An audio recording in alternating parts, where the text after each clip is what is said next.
আসসালামু আলাইকুম। অনেক দিন পর আমি আসলাম লাইভে। তোমরা আশা করি সবাই ভালো আছো। স্পেশালি এই লাইভটা কাজে দেবে 21 ব্যাচের জন্য। দেখো আমি এখানে মাত্র কয়টা টপিকস লিখছি একটু গুনে দেখো। 1 2 3 4 5 6 7 8 9 10 11 12 13 14 15 16 17 18 19 20 21 মাত্র 21টা টপিক। আমি চেষ্টা করব 21টা টপিকেই আজকে একটু হাত রাখার। এবং আমার বিশ্বাস আসলে যেহেতু 8টা 9টা বোর্ড এবং মাদ্রাসা বোর্ড ধরে 10টা ডিফারেন্ট কোশ্চেন হচ্ছে এসএসসিতে, আমরা লক্ষ্য করলাম এইচএসসিতেও হবে। সো এখানে আলাদা করে মানে একটা বোর্ডকে মানে বোর্ড ওয়াইজ যাওয়ার কোনো সুযোগ নাই। কোশ্চেনটা এসএসসির অ্যানালাইসিস করলে এরকমই দাঁড়ায়। তাই আমি তোমাদেরকে বলতে পারি তোমরা যদি এই 21টা টপিকস ক্লিয়ার করো, তোমার রিটেনও কভার হবে, এমসিকিউ কভার হবে, মানে 32 নাম্বার 100% গ্যারান্টিড। তাই এই এই 21টা টপিকস একটু ক্লিয়ারলি আমাদের বোঝা উচিত। এবং আমি যেটা মনে করি এই 21টা টপিক তোমাদেরকে পড়ানোর জন্য বেসিক যদি হালকার উপর দিয়ে পার করি তাহলে 1 ঘন্টা ইজ এনাফ। আমি সেটাই করব। তাই আশা করি এই ক্লাসটা যারা এইবারের পরীক্ষার্থী তাদের জন্য দারুণ দারুণ দারুণ ইফেক্টিভ হবে। যারা ফাঁকি মারছো তাদের তো জীবনের জন্য মানে এটা একটা মানে খুবই ভালো একটা জিনিস। আমরা ধরে নিতে পারো আমরা আজকে 21টা ম্যাথ করব, সোজা সাপটা কথা 21টা টাইপের ম্যাথ করব, ক্লিয়ার কাট কথা এটাই। ওকে, তাহলে আমরা আসি 21টা ম্যাথ করে আমরা ঘুমাইতে যাব। এবং এই ক্লাস 22 ব্যাচ করলে করতে পারে, না করলে আরো ভালো, কারণ এটা 21 ব্যাচের কালকে পরীক্ষা, সেই জন্যই নাও মেনলি যেন তারা ভালো করতে পারে। ঠিক আছে, মেনলি সেই জন্যই আমি নিতে এসেছি। আচ্ছা যাকে এই রাতের বেলায় যে এই অটাইমে এতদিন পর লাইভে এসে এতজন মেম্বার তোমরা আছো এবং লাইভটা আমি তো এক জায়গায় শেয়ার করি নাই, সব তোমরাই করছো। যাক, খুব ভালো লাগলো। ওকে ঠিক আছে, তাহলে আমরা শুরু করি। যেহেতু অনেক কিছু পড়তে হবে তাহলে আমাদের এই দিকটা একটু চোখে তোমরা দেখে রাখো। এটা দেখে দেখে আমরা ওইখানেই পার্টটা একটা একটা করে করবো, টিক দিব। ওকে, তাহলে প্রথম থেকে আসি, খেয়াল করো। 3D ভেক্টর থেকে যেই টাইপের কোশ্চেন আসতে পারে, ভেরি সিম্পল, এটা নিয়ে বেশি টাইম আমি নষ্ট করব না। ধরো এটা যদি একটা 3 মাত্রিক জিনিস হয় তাহলে আমি তোমাদেরকে কি করতে পারি, তোমাদের কোশ্চেনে বলে দিতে পারে যে সাপোজ এটা হচ্ছে একটা পয়েন্ট, তাহলে এই পয়েন্টটা যাইতে গেলে আমি এই বরাবর, অন্যান্য ব্যাচের এই ক্লাসটা বুঝতে একটু কষ্ট হবে ভাই আপুরা, ক্লাসটা আমি স্পেশালি যারা পরীক্ষা দিচ্ছে তাদের জন্যই নিচ্ছি। ওকে, শুধু তাদের জন্য ক্লাসটা। ওকে, তাহলে এখান থেকে এদিকে গেলাম মনে করো, তারপরে আমি কি করলাম, এখান থেকে একটু এদিকে আসলাম, এদিকের পর আমি একটু ধরো এইভাবে গেলাম, তারপরে এইভাবে এই পয়েন্টে গেলাম। ওকে, সো এরকম যদি আমি একটা পয়েন্ট দিয়ে আমি এটা বললাম 6 একক, তারপরে এটা বললাম 4 একক, এটা ধরো 8 একক, তারপরে আমি এটাকে বললাম 3 একক। তাহলে আমি যদি এরকম বলি, খেয়াল করো এই বিন্দুটার স্থানাঙ্ক আমি ভেরি সিম্পলি বের করতে পারি, কোনো বিষয় না।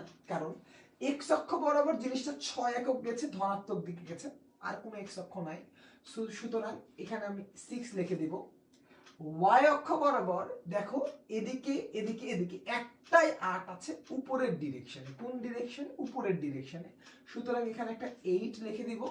এবং এবং খেয়াল করো এইখান থেকে এইখানে যে অক্ষ বরাবর মুভমেন্ট, একটা হচ্ছে এই 4 যেটা আমার এই অক্ষের দিকে, আর একটা এই 3 যেটা অক্ষের উল্টা দিকে। তার মানে আমি 4টাকে বলতে পারবো +4 আর 3টাকে বলতে পারবো হচ্ছে -3। তাহলে যোগ করলে কত হয়? +1। তার মানে এই পয়েন্টটা হবে 1। তাহলে আমার এই বিন্দুটার স্থানাঙ্ক হচ্ছে 6i + 8j + k। ওকে, তাহলে এইটা হচ্ছে আমার এই বিন্দুর অবস্থান ভেক্টর। ওকে, তাহলে এই 3D থেকে আমি এই জিনিসটা পাই যে আমার বিন্দুটার অবস্থান ভেক্টর হচ্ছে এটা। তো এখান থেকে তোমাদের বোর্ড কোশ্চেন অ্যানালাইসিস করলে আমরা পাই এরকম করে 2টা বা 3টা বিন্দু আমাদেরকে বের করতে দিতে পারে।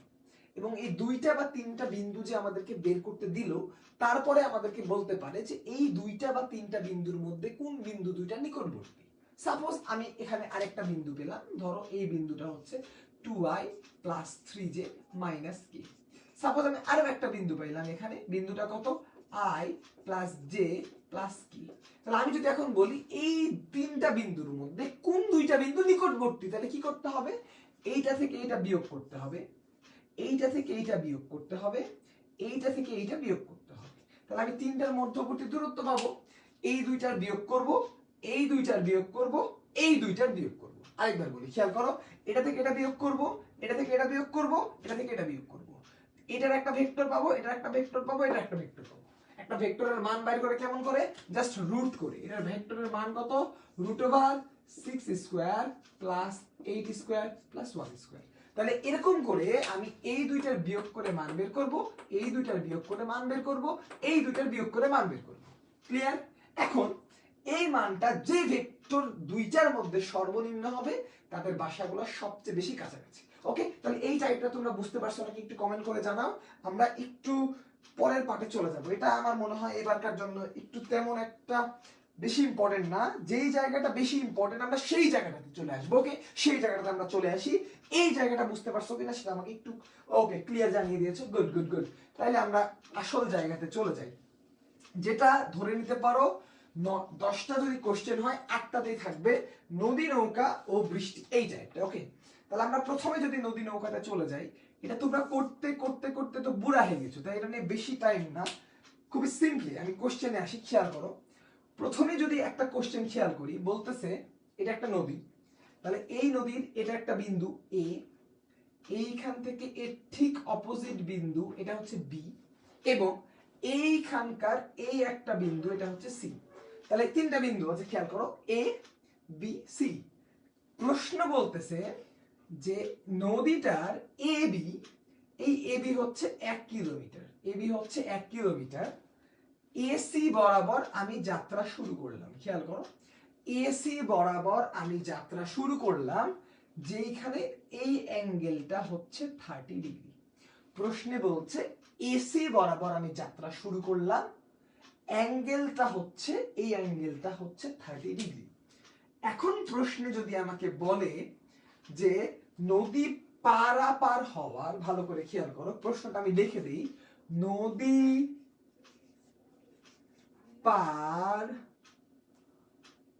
হবার, পার হতে নৌকার অতিক্রান্ত দূরত্ব কত, অতিক্রান্ত দূরত্ব কত, দূরত্ব কত। তাহলে ভেরি ভেরি সহজ কোশ্চেন, নদী পার হতে নৌকার অতিক্রান্ত দূরত্ব কত। আমি একটা সলভ করব, তোমরা কি কমেন্ট করবা ঠিক নাকি ভুল। তোমাদের মানে আজকে আমি যেগুলো দেখাচ্ছি আমার কোর্স গুলাতে, আমার পরীক্ষা নেওয়ার গুলাতে আমি তোমাদের ভুলগুলো অ্যানালাইসিস করে দেখতেছি, এই জায়গায় তোমরা most of the student suffer করতেছো, ওইটাই আমি দেখাইতেছি। ওকে, এবং পরীক্ষার জন্য ভেরি ভেরি ইম্পর্টেন্ট। খেয়াল করো, আমি যদি এরকম সলভ করি যে এটা তো একটা পিথাগোরাস চাচা ত্রিভুজ, তাই না? তাহলে পিথাগোরাস চাচা ত্রিভুজ হলে এটা 90 ডিগ্রি। তাহলে আমি দেখতে পাচ্ছি এটা যদি 90 ডিগ্রি হয়, তাহলে sin 30 লতি মানে কি লম্ব বাই অতিভুজ, লম্ব তো দেওয়া নাই, ভূমি দেওয়া আছে, তাহলে cos 30 ভূমি বাই অতিভুজ। তাহলে আমি যদি লিখি cos 30 সমান ভূমি বাই অতিভুজ, অতিভুজ কত AC, তাহলে আমার AC কি হবে, অতিক্রান্ত দূরত্ব AC, অতিক্রান্ত দূরত্ব AC কি আমি অতিক্রান্ত দূরত্ব বলে দিলাম, সাপোজ খেলাধুলা কিন্তু বাদ আছে। ওকে, অতিক্রান্ত দূরত্ব AC, তাহলে AC কি হবে ভাইয়া পুরা AB ডিভাইডেড বাই cos 30 না, তাহলে AB কত 1 ডিভাইডেড বাই cos 30। কমেন্ট করে জানাও তো ভাইয়া পুরো আমি ঠিক করলাম নাকি ভুল করলাম। দেখাই তো যাচ্ছে না মনে হয়, দেখা যাচ্ছে কোন নিচে কোন কোণার মধ্যে লিখছি আমি, দেখা যাচ্ছে দেখা যাচ্ছে। ওকে, কমেন্ট করো তো আমি কি ঠিক সলভ করলাম, আমি কি সলভটা ঠিক করলাম। তোমরা একটা কাজ করতে পারো, তোমাদের যদি কোনো বন্ধু বান্ধবী জেগে থেকে থাকে তাকে ক্লাসটা পৌঁছায় দিতে পারো, তার অনেক হেল্প হবে। ওকে, এবার আমাকে বলো তো দেখি, তামান্না বলছো ভুল করছি, এই স্বপ্নেল, এই তো পোলাপান্ডা তো দেখছি যারা চান্স পেয়ে গেছে এরাই সবাই দেখছি খুব খুব খুব। ভাইয়া আড়াআড়ি পার হওয়ার, কোনাকুনি পার হওয়া কি একই অর্থ বোঝায়?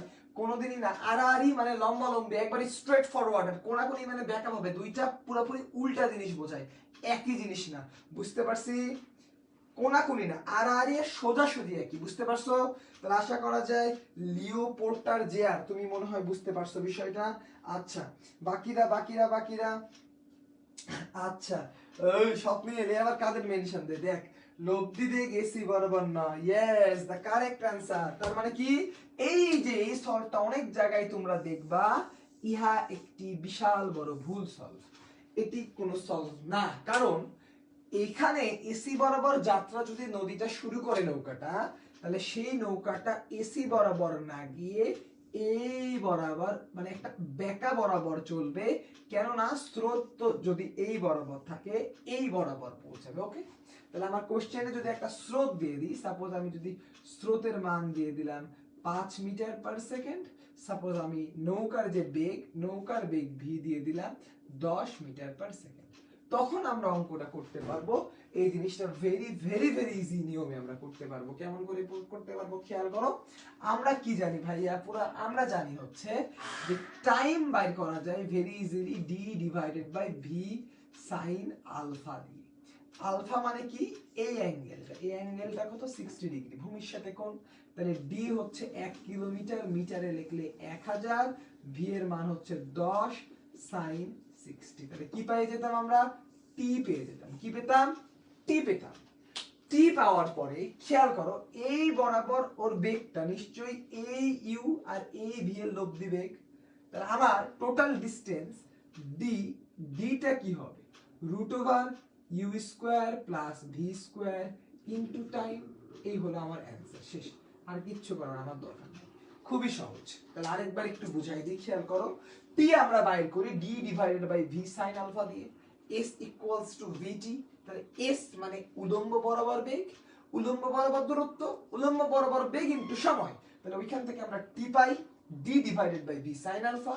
ওই টিটার মান যদি আমি এই বরাবর লব্ধি বেগ হচ্ছে u square plus V square, ওটাকে যদি গুণ করে দেই তাহলে আমি কি পাবো, এই বরাবর দূরত্ব পেয়ে যাবো। ভেরি সিম্পল, এটাই এখানে পাওয়া যাবে, এটাই আমার অ্যান্সার হবে। ক্লিয়ার? এইটুকুটা বুঝতে পারছো নাকি? একটু জানাই দাও, একটু জানাই দাও, তাহলে আমরা একটু পরের ধাপটাতে চলে যাব। ঠিক আছে, নদী নৌকায় আমাদের আরেকটু জিনিস দেখতে হবে, এইটুকুটা ক্লিয়ার কিনা। ওকে, আচ্ছা, কই দেখি এক দুজন একটু জানাও, তাহলে আমরা একটু আগাবো। ওই স্বপ্নের, আচ্ছা ওকে, তোমরা ক্লিয়ার, গুড। তাহলে এবার খেয়াল করো, এখন এইখান থেকে তাহলে একটু ভালো করে খেয়াল করো। তোমাদের পরীক্ষার মেইনলি যে কোশ্চেনগুলো আসে ভালো করে খেয়াল করো। প্রথম প্রশ্ন হচ্ছে, যদি বলে নদী দ্রুত সময়ে, খেয়াল করো, দ্রুত সময়ে অবলিক, তাহলে কি বললাম, নদী দ্রুত সময় মানে খুব ফাস্ট যদি যেতে চায়, অথবা সর্বনিম্ন দ্রুত সময়, অথবা আমি যদি বলি সর্বনিম্ন সময়ে পার হতে, মানে আমার নদী যদি এই বরাবর থাকে, মনে করো এইটা হচ্ছে আমার নদীর প্রস্থ ডি, এটা যদি আমার নদীর প্রস্থ ডি হয়, নদী যদি আমাকে দ্রুত বা সর্বনিম্ন সময় পার হতে হয়, তাহলে আমাকে যাত্রা শুরু করতে হবে এই বরাবর। কারণ এই বরাবর দূরত্ব ডি মানে হচ্ছে ওই বরাবর বেগ ইনটু সময়। তাহলে আমার সময় দাঁড়াবে ডি ডিভাইডেড বাই ওই বরাবর বেগ। তাহলে এই বরাবর বেগ কখন সর্বোচ্চ হবে, যখন সেটা 90 ডিগ্রি কোণে যাত্রা শুরু করব।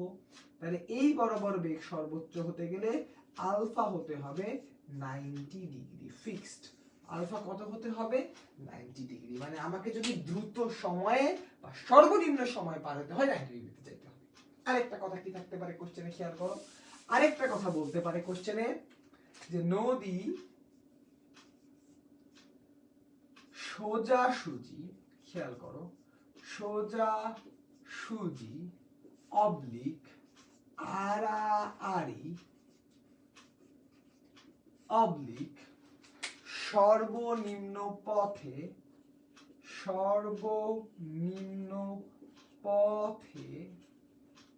পার হতে। যদি আমাকে সর্বনিম্ন সময়ে পার হতে হয়, তাইলে আমার কন্ডিশন হচ্ছে এক্স অক্ষ বরাবর সরণ শূন্য। কোন অক্ষ বরাবর, এক্স অক্ষ বরাবর সরণ শূন্য। এক্স অক্ষ বরাবর সরণ শূন্য মানে এক্স অক্ষ বরাবর বেগ ইনটু সময় শূন্য। সময় শূন্য হতে পারে না, তার মানে এক্স অক্ষ বরাবর বেগ শূন্য। এক্স অক্ষ বরাবর বেগ হচ্ছে u plus v cos alpha equals to 0। এখান থেকে আমরা আলফা পেয়ে যাব cos inverse minus u by v. এই আলফাটাকে নিয়ে গিয়ে আমি কোথায় বসাবো, টি সমান d divided by V sine alpha, এইখানে বসাই দেব, ঝামেলা খতম। ওকে, এবার আমরা খেয়াল করি এই জিনিসটার মধ্যে বৃষ্টিকেও তো আমরা একসাথে ঢুকাই দিতে পারি না। খেয়াল করো বিষয়টা, এই কোশ্চেনটা আসতে পারে, ভেরি ভেরি ভেরি ইম্পর্টেন্ট। কোশ্চেনটা যদি এরকম হয়, এটা হচ্ছে আমার নদী, ভালো করে খেয়াল করো, এই নদীতে স্রোতের বেগ এই দিকে, ইউ এর মান ধরে নাও 6 মিটার পার সেকেন্ড। নৌকা আমি ঠিক এইভাবে যাত্রা শুরু করেছি, কত মিটার পার সেকেন্ডে? ধরে নাও 10 মিটার পার সেকেন্ড। প্রশ্ন হচ্ছে, ভালো করে খেয়াল করো, প্রশ্ন হচ্ছে বৃষ্টি, এখানে বলে দিলাম বৃষ্টি উলম্বভাবে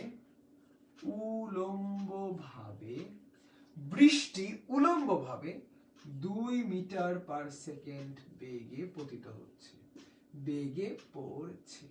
এই প্রশ্নটা আমি করেছিলাম আমার ফাইনাল মডেল টেস্টে, আমি এই প্রশ্নটা করেছিলাম এইচএসসি 21 ব্যাচের জন্য।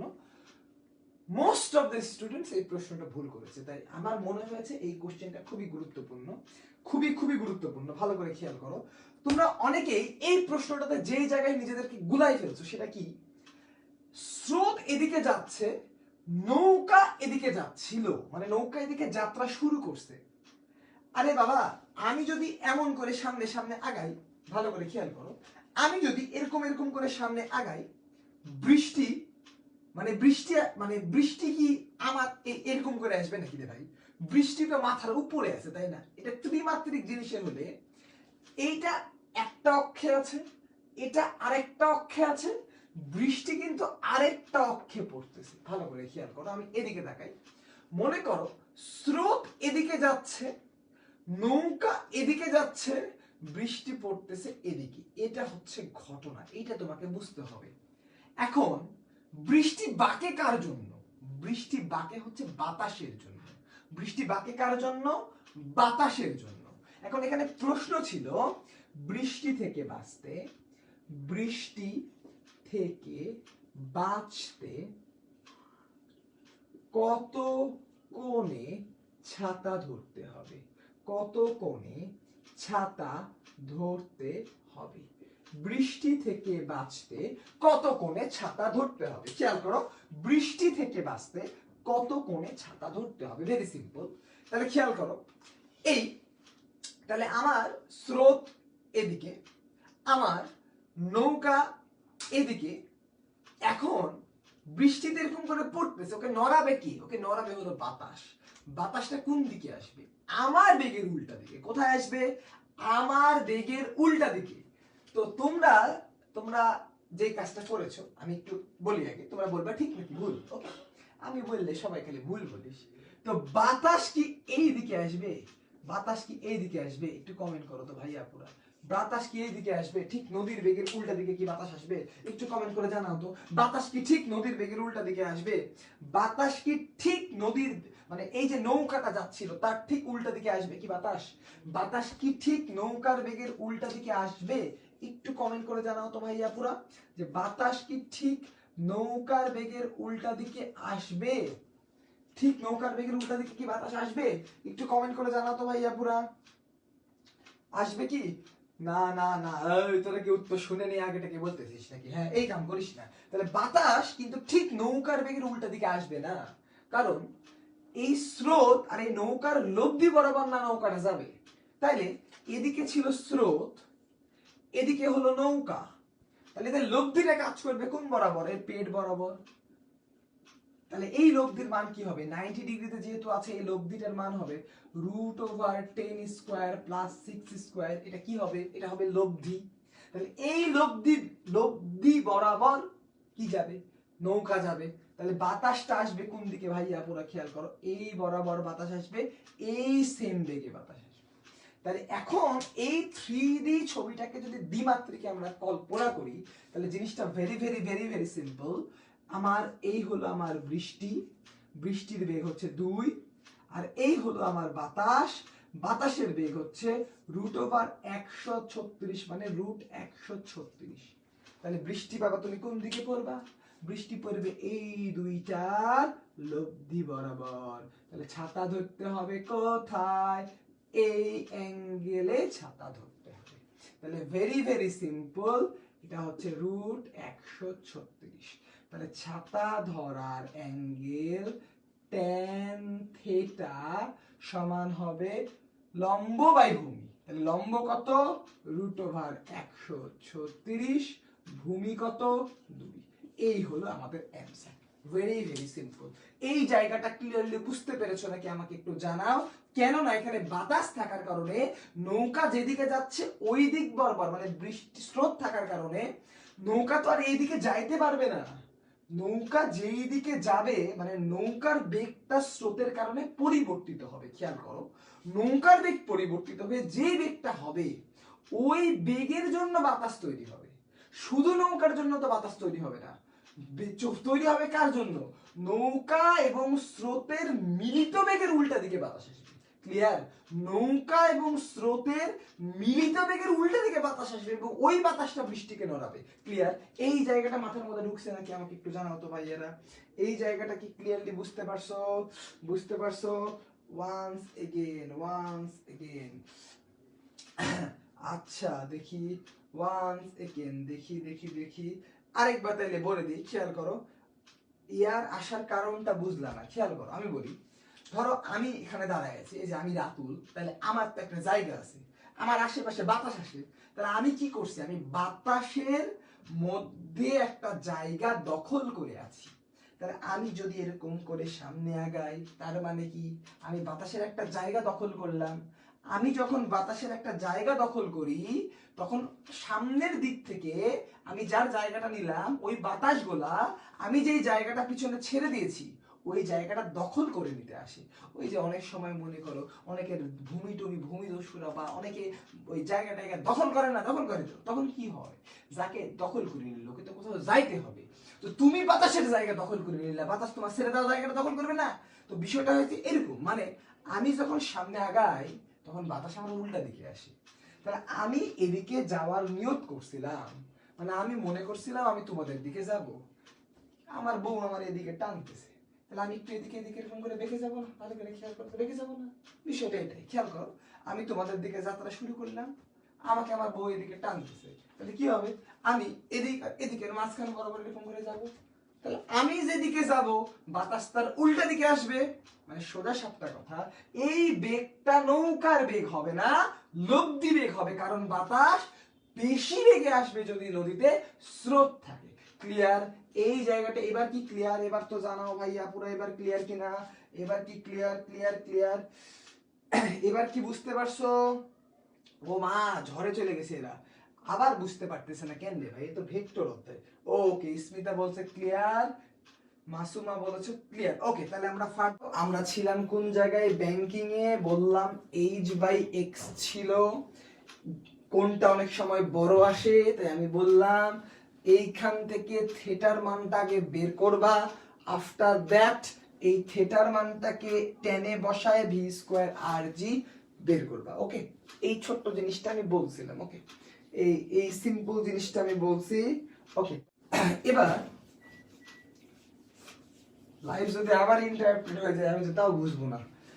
খেয়াল করো, এরপরে আমরা চলে আসি মেন জায়গা যেখান থেকে কোশ্চেন আসার সম্ভাবনা এবারকার জন্য একটু বেশি, ঘর্ষণ বা ফ্রিকশন।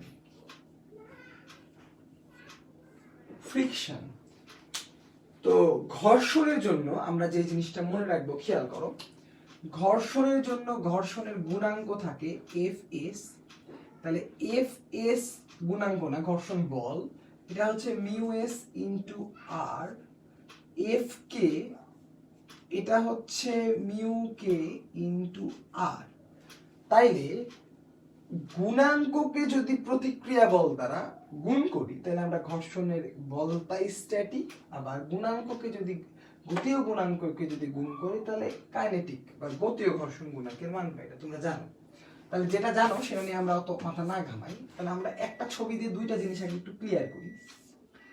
এই একটা ব্লক যদি এরকম করে একটা কোণালা জিনিসে থাকে, তাহলে এই অ্যাঙ্গেলটা থিটা হলে একে যদি আমরা এরকম করে ভাঙি, এটা হয় এমজি। এমজিটাকে যদি দুইটা অংশে ভাঙি, একটা দুইটা, তাহলে এই অংশটা হয় থিটা। তাহলে mgটাকে যদি আমি দুইটা অংশে ভাঙি তাহলে এই অংশটা হয় mg cos থিটা, এই অংশটা হয় mg sin থিটা। তাহলে এই যে আমাদের mg cos থিটা, এই জিনিসটা ঠিক অপোজিটে আমরা থাকে প্রতিক্রিয়া বল। তাহলে দুইটা জিনিস তোমরা নোট রাখবা, ব্রেনের মধ্যে রাখবা। নাম্বার 1 পয়েন্ট, ওজন ভূমির উপর লম্ব, ভূমির উপর লম্ব।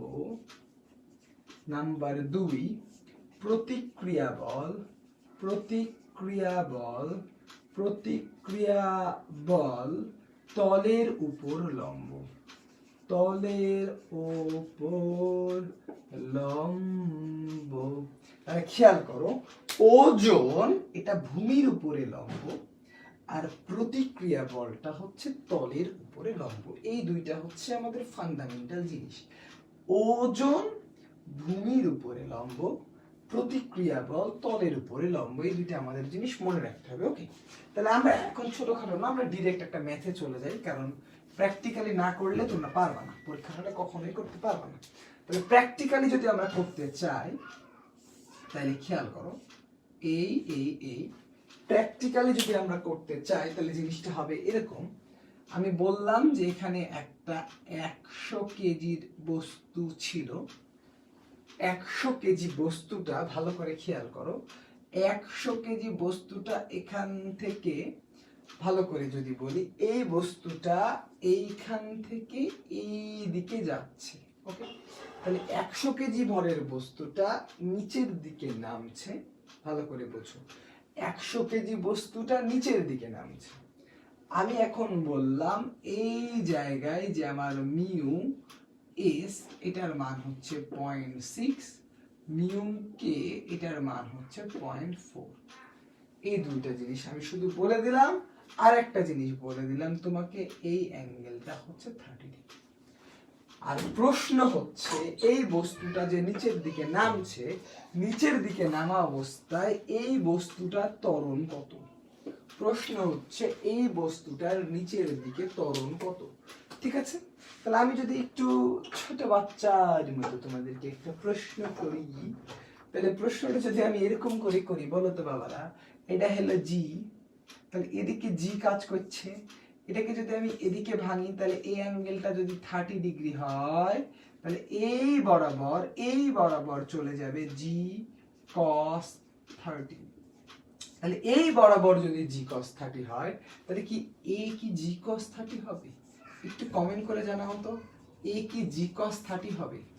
এ কি জি cos 30 হবে? একটু আমাকে কমেন্ট করে জানাও তো ভাইয়া বুড়া, এ কি জি cos 30 হবে? এ কি জি cos 30 হবে? যাক, পরের বার লাইভে যুক্ত হয়েও তোমরা মোটামুটি অনেকে চলে এসেছো, একটু আমাকে জানাও যে এ কি জি cos 30 হবে? ও cos 30 হবে না, sin 30 হবে। আমি তো ইচ্ছা করে লিখলাম। তাহলে বলো তো বাবা, এবার এ কি তাহলে জি sin 30 হবে? দেখি, এ কি জি sin 30 হবে? এ কি জি sin 30 হবে? একটু জানাও তো ভাইয়া বুড়া, এ কি জি sin 30 হবে? এ কি sin 30 হবে? দেখি দেখি দেখি, আহা আহা, খুব মজা লাগছে আমার, ফিলিং সামথিং মজা মজা। দেখি না, কোনোদিনই হবে না। ওই মানে আমি ইচ্ছা করে কস লিখেছিলাম যেন তোমরা সাইন বলো, কস না হইলে কি সাইন হবে রে বাবা? কসও হবে না, সাইনও হবে না, কারণ এখানে ঘর্ষণ আছে, ঘর্ষণ। ঠিক আছে, কি আছে? ঘর্ষণ। তাহলে ঘর্ষণ বল থাকার কারণে এখানে ফিল করতে হবে এই বস্তুটা নিচের দিকে নামবে কার জন্য? নিচের দিকে নামবে হচ্ছে এই অংশটার জন্য, যেটা হচ্ছে m g sine theta, m g sine 30। But বস্তুটা যেদিকে নামছে ঘর্ষণ বল তার উল্টা দিকে কাজ করবে। আমি সামনে যাচ্ছি, ঘর্ষণ পেছনে, আমি পেছনে যাচ্ছি, ঘর্ষণ কাছে, কাছে আসলে বলে দূরে যাও, দূরে গেলে বলে কাছে আসো, সামনে গেলে পিছনে যাইতে কয়, পিছনে গেলে সামনে যাইতে কয়। বুঝছো? তাহলে তুমি নিজে নামছো, ঘর্ষণ বল কাজ করবে তার উপরে উল্টা দিকে। এবং এবং এবং এবং বস্তুটা গতিশীল আছে, তার মানে কেবলমাত্র গতি ও ঘর্ষণ গুণাঙ্ক কাজ করবে। ওকে, তাইলে এবার খেয়াল করো, এর উপরের দিকে কাজ করবে হচ্ছে প্রতিক্রিয়া বল আর। তাহলে প্রতিক্রিয়া বল আর equals to mg cos theta.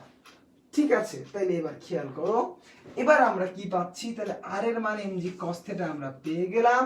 তাহলে আমরা বলতে পারি mg sin 30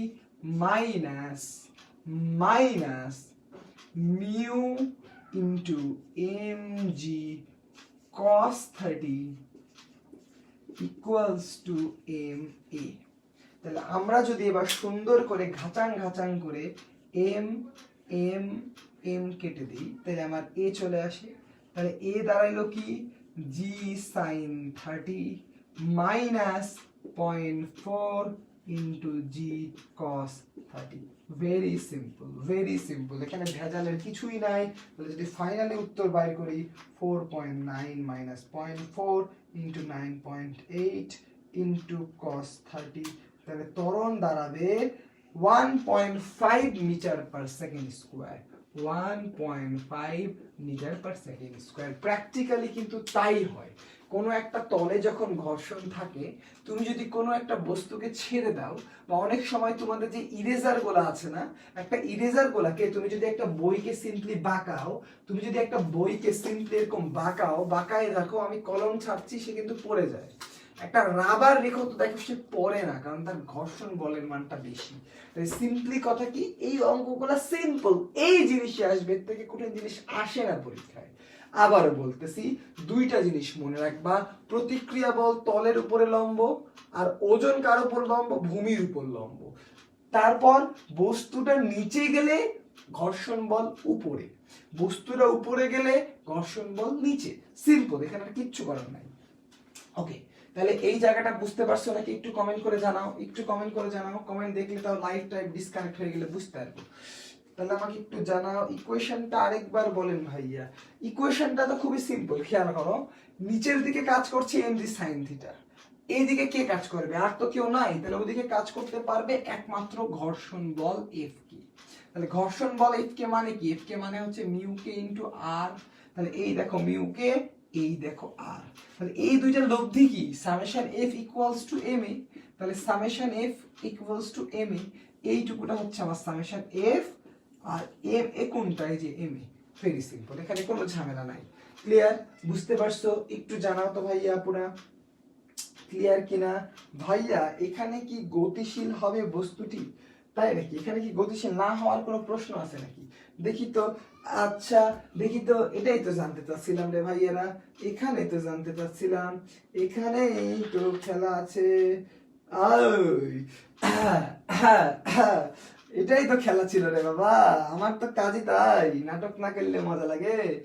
এই অঙ্কটা যদি এইভাবে করে পরীক্ষায় আসে, তোমরা মোস্ট অফ দি স্টুডেন্টস এইটুকুটা এই করে দিয়ে আসবা, কিন্তু রেজাল্ট দেখবা ভাইয়া পরীক্ষা তো ভালো দিয়েছিলাম, এই প্যালাস গেল কোথায়? মামা বাড়ি। তোমাকে টিচার সুন্দর করে দিবে 0 0, কারণ এই তলে স্থিতি ঘর্ষণ গুণাঙ্কের মান তো এর থেকে বেশি। তোমাকে আগে এই কন্ডিশনটা চেক করে দেখতে হবে যে mg sin থিটা বড় নাকি fs বড়। যদি fs এর মান mg sin থিটার থেকে বড় হয়ে যায়, গতিশীলই হবে না, ত্বরণ হয়ে যাবে 0। মানে সিম্পলি বোঝায়, অঙ্কগুলা করার স্টেপ হচ্ছে, প্রথমটা তোমাকে দেখতে হবে mg sin থিটা কত। তাহলে mg sin 30 মানে হচ্ছে 100, 100 জায়গায় থাক, g ইন্টু sin 30 এর মান হাফ, তার মানে 50g। তোমাকে দেখতে হবে f কে কত, fs কত। fs হচ্ছে μs ইন্টু r, তাহলে μs হচ্ছে 0.6, r হচ্ছে mg cos 30, তাহলে 0.6 ইন্টু 100 ইন্টু জি ইন্টু cos 30 মানে √3/2। তাহলে একটা জিনিস খেয়াল করো, √3/2, তুমি জাস্ট সামনের এই জিনিসগুলো যদি গুণ দাও, যে √3/2 √3/2 ইন্টু 100 ইন্টু 0.6, তাইলে তুমি পাবা 30√3, যেটার মান 51.96 জি। তাহলে এইটা তো এর থেকে বড়, মানে কি তোমাকে মহাকর্ষ বল 50 জি পরিমাণ শক্তি দিয়ে নিচে ঠেলতেছে, বাট ঘর্ষণ has the capacity to bind you in 51.96 g. মানে তোমার এই বস্তুটা নড়বেই না, না নড়লে আবার ত্বরণ কি রে ভাই? দ্য কারেক্ট অ্যান্সার ইজ ত্বরণের মান 0। ত্বরণের মান কত? 0। খুবই সহজ কথা। এই কোশ্চেনটা আসলেই তোমরা 90% স্টুডেন্ট ভুল করবা। জায়গাটা ক্লিয়ার কি? বুঝতে পারছো বিষয়টা? দেখো, বিষয়টা হচ্ছে এরকম, স্থিতি ঘর্ষণ গুণাঙ্ককে আগে তোমাকে অতিক্রম করতে হবে, তারপরে বস্তুটা গতিশীল হবে, তার আগে সে গতিশীল হইতে পারবে না। মানে একটা রাবারকে যদি আমি আমার হাতের উপর এরকম করে ছাড়ি, সে সব সময় নিচে পড়ে না। কেন পড়ে না? কারণ তার স্থিতি ঘর্ষণ গুণাঙ্কের মানে অভিকর্ষ ত্বরণের থেকে বেশি। এবার ক্লিয়ার করে জানাও ভাইয়া আপুরা, তোমরা বুঝতে পেরেছো নাকি? ক্লিয়ার করে জানাও, বুঝতে পারছো? এবার বুঝতে পেরেছো ত্বরণ যে 0 হবে। ঠিক আছে, আমাকে একটু নাটক করার সুযোগ দেওয়ার জন্য অনেক ধন্যবাদ। বাংলাদেশ নাট্যকলা পরিষদে যোগ দেওয়া যাবে নাকি আমাকে একটু জানায় তো। ক্লিয়ার? ওকে, তাহলে আমরা এর সামনের টপিকসে চলে আসি। খেয়াল করো, এর পরের টপিকসটা হচ্ছে কৌণিক বিষয়াবলী। ওকে, তাহলে চলে আসো, কৌণিক বিষয়াবলীতে আমরা চলে যাই। এটা ভেরি ভেরি সিম্পল। তাহলে কৌণিক বিষয়াবলী থেকে প্রথম খুবই সিম্পল একটা কোশ্চেন বোর্ডে আসতে দেখা গেছে। সেটা কিরকম জানো? খুবই সিম্পল একটা কোশ্চেন করে, বলে আর মানে রেডিয়াস ভেক্টরটা বলে দেয় 2i, সাপোজ সামথিং একটা মান দিয়ে দেয়। Very simple, board question analysis করে আমি পাইছি এইটুকুটা। আর একটা ভেক্টর সিম্পলি দিয়ে দিলাম, তারপরে বলে দিলাম হচ্ছে কি f, এটা আরেকটা ভেক্টর। এই f ভেক্টরটা কত? f ভেক্টরটা হচ্ছে i - j - k, i - j - k। এটা আরেকটা ভেক্টর। খেয়াল করো, i - j - k, এটা হচ্ছে f। তাহলে এখন তোমাকে অনেক সময় বাইর করতে দেয়, জাস্ট সিম্পলি বলে টর্ক কত। খেয়াল করো, টর্ক কত। তাহলে টর্কের ডেফিনিশন হচ্ছে r ক্রস f। এখানে ঝামেলা ঝঞ্ঝাটের আমি কিছুই দেখি না, এই কোশ্চেন নিয়ে ভয় পাওয়ার কি আছে? টর্কের ডেফিনিশন হচ্ছে r ক্রস f। কেমন করে আমরা ক্রস গুণন করি ভাইয়া পুরা? এরকম করে আমরা লিখি i, এরকম করে লিখি j, এরকম করে লিখি কি। তাহলে i j কে লিখলাম, নিচে নিচে সবগুলা জাস্ট বসাই দিই। কেমন করে? প্রথমে r, তাহলে 2 3 4, f কত? 1 -1 -1, শেষ। তাহলে এইটা করলে যে জিনিসটা আসবে এটাই টর্ক। যদি মান বের করতে বলে মান বের করে দেবো, ভেরি সিম্পল। এখানে কোনো ভেজাল ঝামেলা ঝঞ্ঝাট কিছুই নেই, সিম্পল কথা। এবার খেয়াল করো, এর পরের যে কোশ্চেনটা এখান থেকে আসে, এটা একটু গতিবিদ্যা রিলেটেড, বাট এখানে আসে, এইখান থেকে আসে, কোন বস্তু যদি বৃত্তাকার পথে ঘুরে, খেয়াল করো, বৃত্তাকার পথে যখন একটা বস্তু ঘুরে, এর জন্য ভালো করে খেয়াল করো, প্রশ্নটা এরকম যে একটা বস্তু, এই যে একটা বস্তু, ভালো করে খেয়াল করো, এই বস্তুটা যদি আমি বলি সমকৌণিক বেগে ঘুরছে, খেয়াল করো, সমকৌণিক বেগে ঘুরছে। কেমন বেগে ঘুরছে? সমকৌণিক বেগে ঘুরছে। কেমন বেগে ঘুরছে? সমকৌণিক বেগে ঘুরছে। তাহলে আমাকে উত্তর দাও তো ভাইয়া, এই বস্তুটার উপরে ত্বরণ কয়টা? একটু কমেন্ট করবা, একটু কমেন্ট করো তো, ত্বরণ কয়টা? একটা, দুইটা, তিনটা, নান। এই বস্তুর উপর কার্যরত ত্বরণ কয়টা? একটা বস্তু যদি সমকৌণিক বেগে ঘুরে, মানে মনে করো এরকম ফু, তাইলে এই বস্তুর উপরে কার্যরত ত্বরণ কয়টা? একটু সুন্দর করে বলো তো ভাইয়া আপুরা।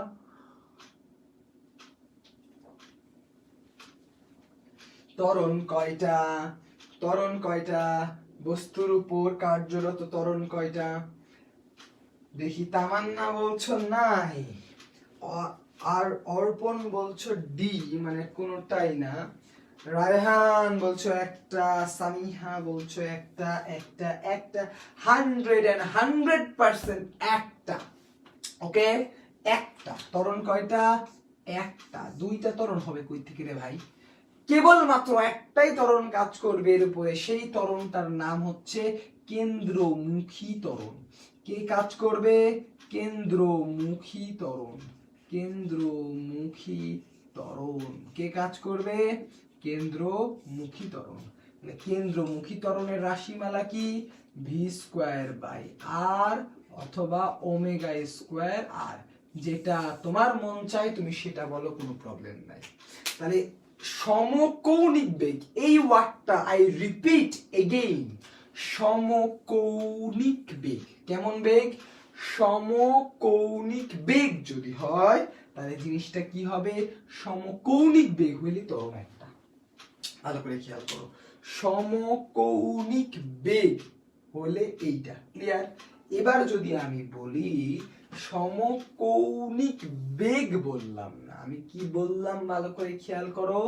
আমি যদি এখন এই প্রশ্নটাকে একটু চেঞ্জ করে বলি, তোমার বাড়ির যে ফ্যান আছে, ভালো করে খেয়াল করো, তোমার বাড়ির যে ফ্যান আছে, ফ্যান তুমি যদি এখন সুইচটা অন করলা, সুইচ অন করলা, তারপর তুমি দেখলা 2 সেকেন্ডে, মানে প্রথমে তো 0 ছিল, এখান থেকে 1200 আরপিএম বেগে ফ্যানটা ঘুরতেছে। এইটুকুটা তুমি দেখলা যে 0 থেকে সে 1200 আরপিএম বেগে ঘুরতেছে, এটা তুমি দেখে নিলা। ভালো করে খেয়াল করো, তুমি কি দেখলা?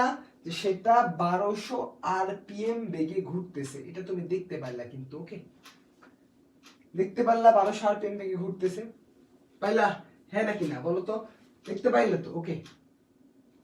এখন এখন ও মানে 1200 আরপিএম বেগে যদি একটা ফ্যান ঘুরে, তাহলে এই যে 1200 আরপিএম বেগে ঘুরতেছে, মানে এই অবস্থায়, এই মোমেন্টে, ওই মোমেন্টে ত্বরণ কয়টি? ওই মোমেন্টে ত্বরণ কয়টি?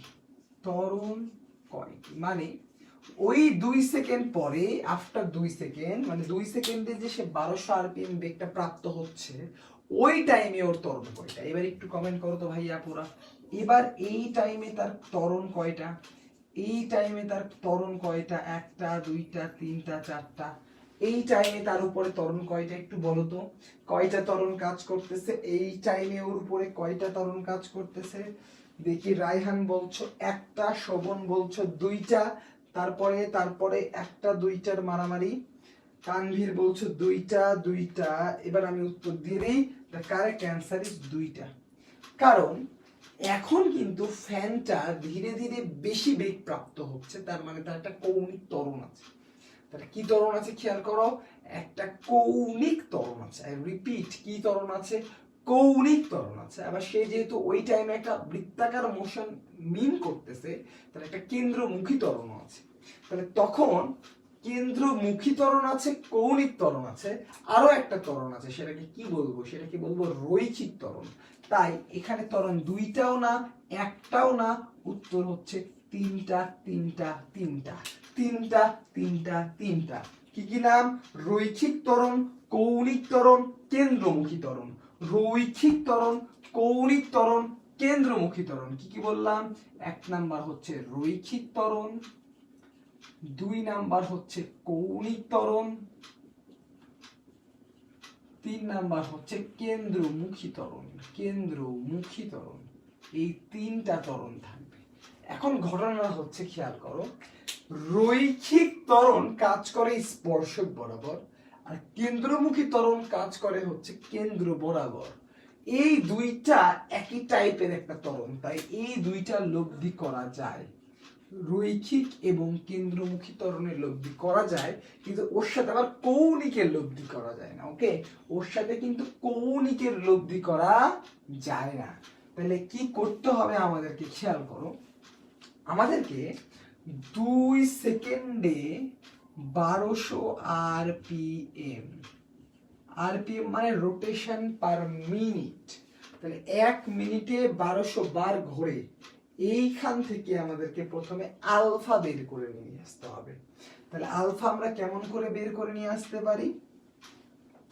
যেহেতু ওমেগা নট ছিল 0, ওমেগা হচ্ছে 1200 আরপিএম, মানে 1200 ইন্টু 2 পাই, 1200 ইন্টু 2 পাই পার 60 মিনিট, কত মিনিট? 60 মিনিট, 6 কাটলো 2, তাহলে 20, তাহলে কি হবে? 40 পাই, 40 পাই রেডিয়ান পার সেকেন্ড। হিসাবে ভুল হইতে পারে। তাহলে ওমেগা নট 0, ওমেগা আছে, তাইলে আমরা আলফা জানি না, এসও জানি না, আমরা এখান থেকে বাইর করতে পারবো, টাইম জানি। ওমেগা সমান omega naught plus alpha t, তাহলে আলফা কিন্তু ইজিলি বার হয়ে যাবে 40 পাই ডিভাইডেড বাই 2, মানে কত? 20 পাই রেডিয়ান পার সেকেন্ড স্কয়ার। এখন স্বাভাবিকভাবে চিন্তা করো, লব্ধি সব সময় একই জাতীয় রাশির করা হয়, এটা তো রেডিয়ান পার সেকেন্ড স্কয়ার এককে, আর কেন্দ্রমুখী বলের একক হচ্ছে, ত্বরণের একক হচ্ছে মিটার পার সেকেন্ড স্কয়ার এককে। তাই এটার সাথে তো আর এটার লব্ধি হবে না, এটার সাথে এটা লব্ধি হবে। তাই আমাকে কি করতে হবে? কেন্দ্রমুখী যে ত্বরণ সেটাও বের করে নিতে হবে। এই মোমেন্টের জন্য কেন্দ্রমুখী সেই ত্বরণের মানটা হবে 40 পাই স্কয়ার ইন্টু আর। আমি বলে দিলাম যে এর আর এর মান 1 মিটার, অত ভেজাল করব না। তাহলে ইন্টু 1, তাহলে মিটার পার সেকেন্ড স্কয়ার। আর রৈখিক ত্বরণ মানে কৌণিক ত্বরণ ইন্টু আর, তাহলে এটাকে যদি আর দিয়ে গুণ দেই তাহলে 20 পাই হবে, বাট মিটার পার সেকেন্ড হবে।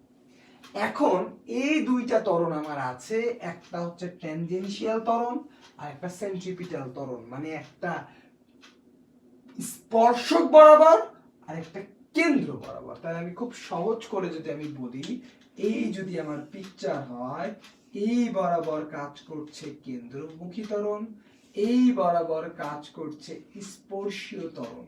তাহলে লব্ধি হবে এই বরাবর এবং লব্ধির মান হবে √AC square plus AT square, কেননা এই মাঝখানের অ্যাঙ্গেলটা 90 ডিগ্রি। তাহলে এই দুইটা ত্বরণের যদি আমি যোগ করি, লব্ধি বের করি, তাহলে আমি সার্বিক ত্বরণটা পাবো। এবং এখানে মনে করার বিষয়, যেই জন্য আমি এতক্ষণ ধরে এই জিনিসটা দেখাচ্ছি, রৈখিকের সাথে কেন্দ্রমুখী ত্বরণের লব্ধি বের করা যায়, কৌণিকের সাথে যায় না। সোজাভাবে মনে রাখবা, এদের একক দেখতে হবে।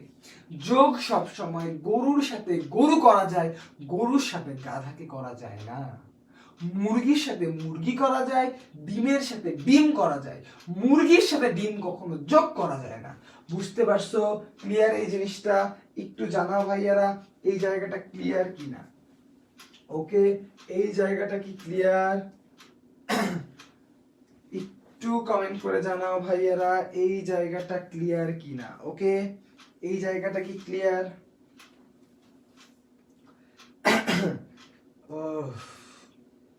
ওকে, ঠিক আছে, তাহলে আমরা এর পরের টপিকসে আগাই। তাহলে আমরা এই দিকটা মোটামুটি ফাঁকা করে ফেলতে পেরেছি, তাই দেখে ভালো লাগছে। যতখানি ফাঁকা হবে ধীরে ধীরে তত ভালো লাগবে। তাহলে আমরা কাজ শক্তিতে যদি প্রথমে যাই, দেখো আমি প্রথমেই যে জিনিসটা লিখে রাখছি সেটা হচ্ছে নত তলে কৃত কাজ বা নত তল। ওকে, তাহলে নত তলে ভেরি সিম্পল অঙ্ক আসে, খেয়াল করো। তাহলে একটা নত তল দেখতে কি এরকম, এরকম না? খেয়াল করো, এরকমই তো নত তল। ওকে, এটাই তো নত তল, তাই না?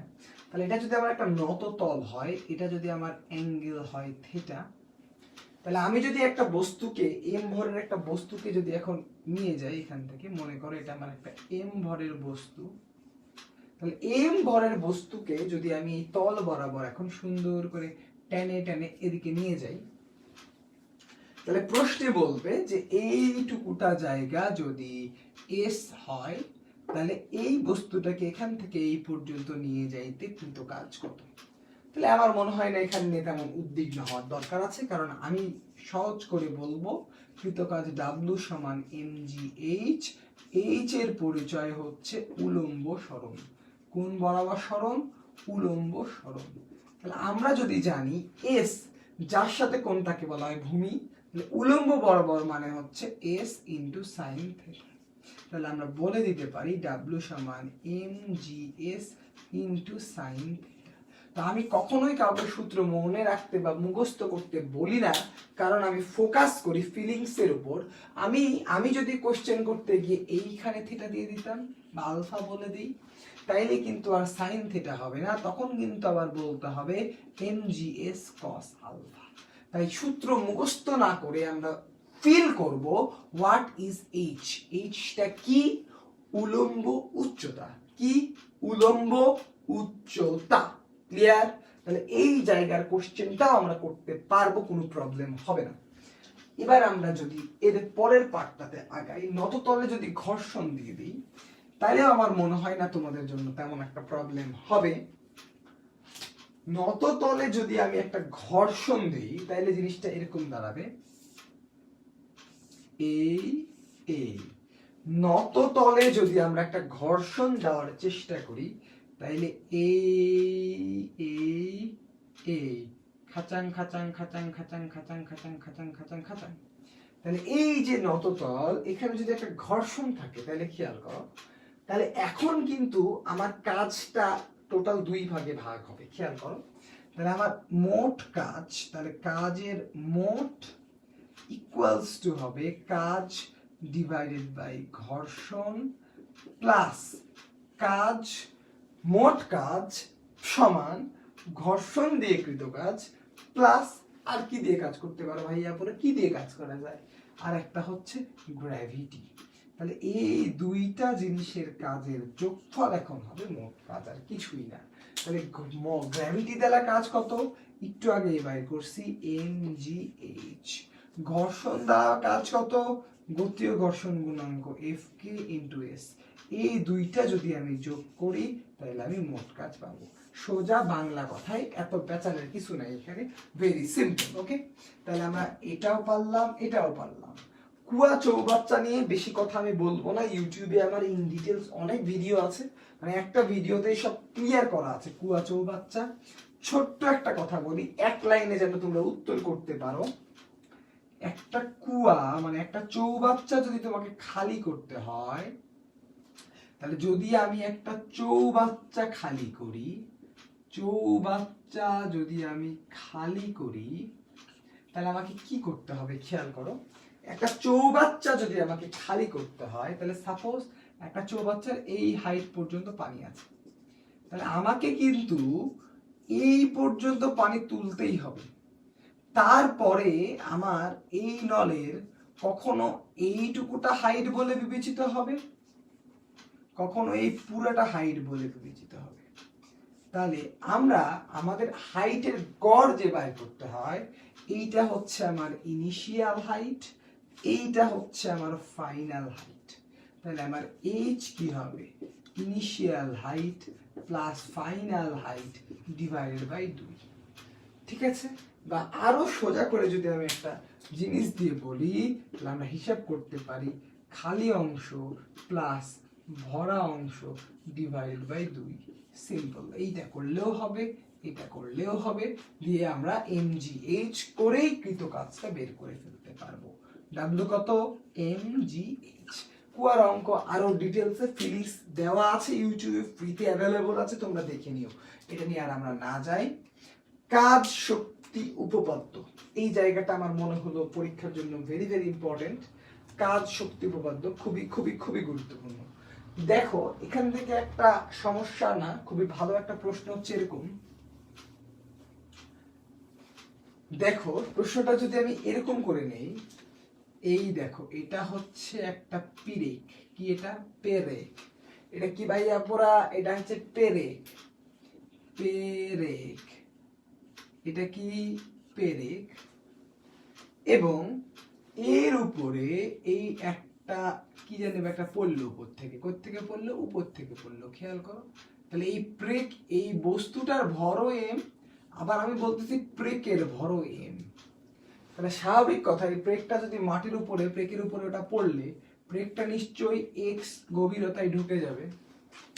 সমস্যাটা হচ্ছে এইখানে, এই যে প্রেক, এই প্রেকের তো একটা ভর আছে না, এটা এই ভরটা আর ওই বস্তুটা পড়ার ভর আমি একই দিয়ে দিছি। আর এই যে প্রেক যে উচ্চতা থেকে পড়তেছে, এটাকে বলতেছি এইচ। তাহলে একটা জিনিস খেয়াল করো, মাটির গড় বাধা বল, গড় বাধা বল, গড় বাধা বল কত, মাটির গড় বাধা বল হচ্ছে এফ।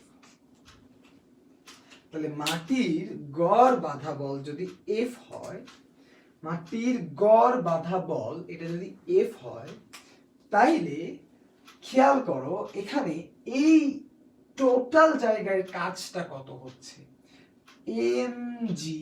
এই জিনিসটা তো মানে ব্রেকটা আর এইটা, এই দুইটা মিলে তো এইচ প্লাস এই এক্স উচ্চতা যাচ্ছে, তার সাথে এই জিনিসটা এইচ পরিমাণ পড়তেছে, তার মানে এম জি এইচ, আর দুইটা মিলেই মানে দুইটার ভরই এক্স পরিমাণ তো যাচ্ছে, তাই না?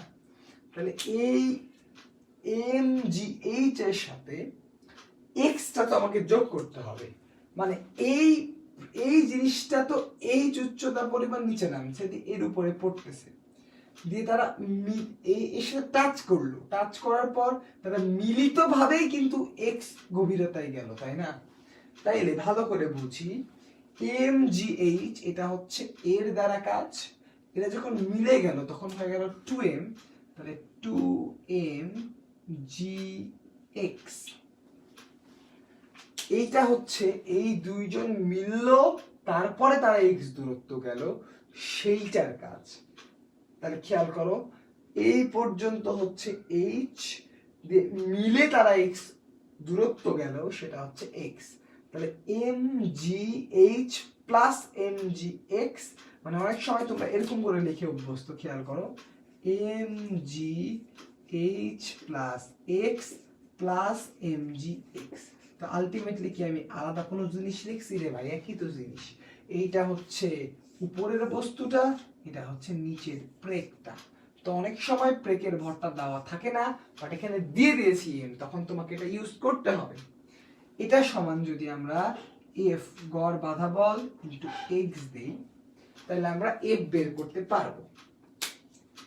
এখন আমরা যদি এখানে কাজ শক্তি উপপাদ্যটা খেয়াল করি, তাহলে দেখো, তাহলে এই বস্তুটা এইখানে এর গতিশক্তির পরিবর্তন কত হতো? এই বস্তুটার গতিশক্তির পরিবর্তন নিশ্চয়ই 0 থেকে এইচ উচ্চতা এই পর্যন্ত, তার সাথে এই ব্রেকটার গতিশক্তির পরিবর্তন কত হলো? ব্রেকটা তো লাস্টে গিয়ে থেমে গেল না? তাহলে এই যে এম ভরে এই বস্তুটা যে এই পর্যন্ত আসলো, তার জন্য তার গতিশক্তির পরিবর্তন, খেয়াল করো, তার গতিশক্তির পরিবর্তন ই কে, এটা হবে half m v square equals to m g h. তাহলে এই হচ্ছে তার গতিশক্তির পরিবর্তন। ওকে, তাহলে তার গতিশক্তির পরিবর্তন হচ্ছে এম ভি স্কোয়ার বা এম জি এইচ, এটা হচ্ছে এই বস্তুটার গতিশক্তির পরিবর্তন। এই গতিশক্তির পরিবর্তন, এর গতিশক্তির পরিবর্তন কিসের সমান হবে? কৃত কাজের সমান হবে। সোজা বাংলা ভাষায় কৃত কাজ কোনটা রে ভাই? কৃত কাজ কোনটা? এখানে কৃত কাজ কার কার হচ্ছে? এখানে দুইটা জিনিসের কৃত কাজ হচ্ছে, একটা হচ্ছে এর এই ব্রেকের কৃত কাজ হচ্ছে, আরেকটা হচ্ছে কার কৃত কাজ হচ্ছে, আরেকটা হচ্ছে এই এই এই এই জিনিসটা দিয়ে কৃত কাজ হচ্ছে। তাহলে ব্রেকের কৃত কাজ মানে এই এম জি এইচ, এই জিনিসটা কার? এই পর্যন্ত আসার না? তো আমি এটাকে একটু সুন্দর করে যদি বলি, তাহলে জিনিসটা আরেকটু ভালোভাবে আসে। খেয়াল করো, দেখো এইখানে এই জিনিসটা কৃতকাজ না, মাটির দ্বারা কৃতকাজ, তাহলে এইটুকুটা পার্টকে কি আমি কৃতকাজ বলতে পারি না? খেয়াল করো তো, কৃতকাজ বলতে পারি, এইটুকুটা অংশকে কিন্তু আমি কৃতকাজ বলতে পারি। আর গতিশক্তির পরিবর্তন আমি কিন্তু আলটিমেটলি এই পুরো অংশটা দিয়েই কিন্তু আমি গতিশক্তির পরিবর্তন ডিনোট করতে পারি, আর কিছু কিন্তু আমার দরকার নাই। কেমন করে করতে পারি আমি একটু দেখাই দিই তোমাদের, খেয়াল করো। গতিশক্তির পরিবর্তন কার কার হবে? এর এবং এর। তাহলে এর গতিশক্তির পরিবর্তন কত? এইটুকুটা মানে কি হাফ এম ভি স্কোয়ার না? আগে 0 ছিল, হাফ এম ভি স্কোয়ার হলো, তাহলে এইটুকুটা কার জন্য? এর জন্য। আর ব্রেকটাও তো স্থির ছিল, ওই স্থির থেকে এর মধ্যে ঢুকলো কেন? একটা গতিশক্তি পাইছিল বলে তো ঢুকলো, ওর গতিশক্তির পরিবর্তন হচ্ছে এটা। তাহলে আমি কাজ শক্তি উপপাদ্যকে ইন্টারপ্রিটেড করে এইভাবেও বলতে পারি, যদি অনেকগুলা কোনো বস্তু থাকে বা অনেকগুলা বস্তুর উপরে কাজ হয়, প্রত্যেকটা বস্তুর আলাদা আলাদা করে গতিশক্তির পরিবর্তনের সমষ্টি মোট কৃত কাজের সমান। ভালো করে খেয়াল করো, এই বস্তুটার গতিশক্তির পরিবর্তন, এই বস্তুটার গতিশক্তির পরিবর্তন মোট কৃত কাজের সমান। কিসের সমান? মোট কৃত কাজের সমান। বুঝতে পারছি? এইটুকুটা ক্লিয়ারলি বুঝতে পারছি? একটু জানাও তো ভাইয়া পুরো বুঝতে পারছো কিনা। ভাইয়া কোনটি দ্বারা কৃত কাজ? ওকে, এখানে দেখো, এখানে আমি যে কৃত কাজটা বাইর করছি এটা মাটির বলের বিরুদ্ধে কৃত কাজটা বাইর করছি। কার? মাটির গড় বাধা বল দ্বারা কৃত কাজ বের করছি। কার দ্বারা? মাটির গড় বাধা বল দ্বারা কৃত কাজ বের করছি। ওকে, মাটির গড় বাধা বল দ্বারা কৃত কাজ বের করেছি। ওকে ওকে, অভিকর্ষ বলের বিপক্ষে উপরে গেলে নেগেটিভ হতো যদি নততল হতো হতো হতো। ওকে ওকে, ঠিক আছে। তাইলে এখন এই জিনিসটাকে যদি আমরা একটু সুন্দর করি তাইলে এটা নিয়ে আর কোনো সমস্যা নাই। এখন শক্তি সংরক্ষণশীলতা নিয়ে যদি একটা কোনো কথা বলতে চাই, দেখো যেখানে ঘর্ষণ বল নাই শক্তি সংরক্ষণশীল হবে, আর ঘর্ষণ বল থাকলে মোট শক্তি সংরক্ষণশীল হবে, কিন্তু যান্ত্রিক শক্তি সংরক্ষণশীল হবে না। মানে তাপ তৈরি হবে, ওটা তো মোট শক্তির মধ্যেই পড়ে না। মোট শক্তি তা সংরক্ষিত হবে, কিন্তু মোট যান্ত্রিক শক্তি সংরক্ষিত হবে না। তাহলে আমরা শক্তি সংরক্ষণশীলতা একটা উদাহরণ যখন দেখাইতে হবে, আমরা কি দিয়ে দেখাবো? আমরা মনে করি আমরা সরল দোলক দিয়ে শক্তি সংরক্ষণশীলতা দেখাই। তাহলে খেয়াল করো, সরল দোলক দিয়ে শক্তি সংরক্ষণশীলতা দেখানো কম্পারেটিভলি অনেক অনেক ইজি। তাহলে এই ধরো সরল দোলক, এই তো সরল দোলক, তাই না? তাহলে সরল দোলকের ক্ষেত্রে এটা যদি আমি বেসমেন্ট ধরে নেই, তাহলে আমি মনে করব এই অবস্থায় তার বিভব শক্তি হচ্ছে 0 এবং এই অবস্থায় ওর গতি শক্তি হচ্ছে 1/2 mv²। গুড। এখন এটা যদি তার বিস্তার হয়, এটা যদি ওর বিস্তার হয়, তাহলে বিস্তার মোমেন্টে ওর বেগ হবে 0। তাহলে বেগ যদি 0 হয় তাহলে এই মোমেন্টে ওর গতি শক্তি হয়ে যাবে 0। গতি শক্তি যদি 0 হয়ে যায় তাহলে আমরা কি বলতে পারবো? এই জায়গায় এর যে বিভব শক্তি, এই বিভব শক্তিটা হবে mgh এর সমান। যে এইচটা আসলে কতটুকুটা ভাইয়া পুরা? এই এবং এই দূরত্বটা হচ্ছে h। তাহলে mgh, এই mgh খেয়াল করো, mgh ইকুয়ালস টু এই mgh, এই এইচটা যদি আমরা বাইর করতে চাই, দেখো এই এইচটা কতখানি? এই অ্যাঙ্গেলটা যদি থিটা হয়, এটা যদি l হয়, তাহলে এটা l cos থিটা। তাহলে এইচটা কত আবার? এইচটা হচ্ছে l minus l cos theta. ঠিক আছে, l minus l cos theta. তাইলে আমরা যদি এখন এটাকে একটু সুন্দর করি, mgh এই জায়গাটাকে যদি আমরা একটু সুন্দর করি, তাহলে খেয়াল করো, দেখো কি পাবা? mg l কমন নিয়ে 1 মাইনাস cos থিটা। এইখান থেকে আমরা কি পাবো? 2, এটা যদি 2 sin square theta by 2, 2 mg l sin square theta by 2। এই জিনিসটা আমরা কোথায় পাবো? খেয়াল করো, এই জিনিসটা আমরা পাবো হচ্ছে বিভব শক্তির ক্ষেত্রে। এখন মজার কথা হচ্ছে, এই যে শক্তিটা আর এইখানকার যে শক্তিটা, তোমাকে যদি কোশ্চেনে মান দেওয়া থাকে, তুমি দেখবা 100% এই দুইটা শক্তি মিলে যাবে। এই দুইটা শক্তি 100% মিলবে, 100% মিলবে। কোশ্চেনে যদি যেটা দেওয়া থাকে তুমি দেখবা এইটা বসায় এবং এইটা বসায় শক্তি 100% মিলছে, বা যে কোনো পয়েন্ট ধরলেই তুমি মিলাইতে পারবা, তুমি বলে দিতে পারবা শক্তি সংরক্ষণশীল, এখানে কোনো কথা নেই। তাই শক্তি সংরক্ষণশীলতা নিয়ে আর কিছু না বলি, সেই 9-10 থেকে তোমরা এটা দেখতেই আছো। ওকে, তাহলে আমরা এটাও পারলাম। এখন আমরা চলে যাচ্ছি পর্যাবৃত্ত গতিতে। খেয়াল করো, তাহলে আমরা যদি পিরিয়ডিক মোশনে যাই, তাহলে আমাদের প্রথম জায়গাটায় আসে সরল দোলক। খুব ইম্পর্টেন্ট জিনিস, তোমরা মনে হয় জানো অলরেডি। তাহলে সরল দোলকের ক্ষেত্রে এটা যদি আমার ফাইনাল সরল দোলক হয়, ওকে, এটা যদি আমার সরল দোলক হয়, তাই না? তাহলে এটা যদি আমার সরল দোলক হয়ে যায়, তাহলে এই যে সরল দোলকটা হলো আমার, এই সরল দোলকে এইখান থেকে এই পর্যন্ত দূরত্ব l যদি হয়, তাহলে এর দোলনকাল টি সমান 2π√L/g। এটা আমরা তখনই বলতে পারবো যখন এই যে অ্যাঙ্গেলটা থিটা, এই থিটার মান <4 ডিগ্রি হবে, নাইলে কিন্তু আমরা কখনোই বলতে পারবো না। ওকে, তাহলে এখন এই সূত্রটা থেকে দেখো আমরা গ্রাফ দেখতে পারি, এই সূত্রটা থেকে আমরা অনেক কিছু করতে পারি। তাহলে সরল দোলক থেকে জেনারেলি এই সূত্র দিয়ে টি বাইর করতে হয়। আবার এই পয়েন্টে দেখো একটু আগে আমরা দুইটা শক্তি পাইছিলাম, একটা ছিল হাফ mv², আরেকটা ছিল mgl 2sin²θ/2। তাহলে এখান থেকে v এর মান 2√gl sin θ/2 এইটা পাওয়া যায় কিন্তু, তাই না? দেখো তাহলে আমরা এইখান থেকে খুব ইজিলি কিন্তু একটা v এর মান পেতে পারি। তাহলে এখন এই যে v, আমাদের এই যে বেগটা আর এখানকার এই যে টাইম পিরিয়ডটা, এই বেগ আর এই যে টাইম পিরিয়ড, বেগ আর টাইম পিরিয়ড এই দুইটাকে যদি আমরা একটু মিলাইতে চাই, খেয়াল করো, এই দুইটাকে আমরা যদি ম্যাচ করি তাহলে আমরা খুব সহজ করেই মানে আমরা যে কোনো জিনিস আসলে বের করতে পারবো। এখান থেকে বেগ বাইর করতে পারবো, এখান থেকে টাইম পিরিয়ড বাইর করতে পারবো।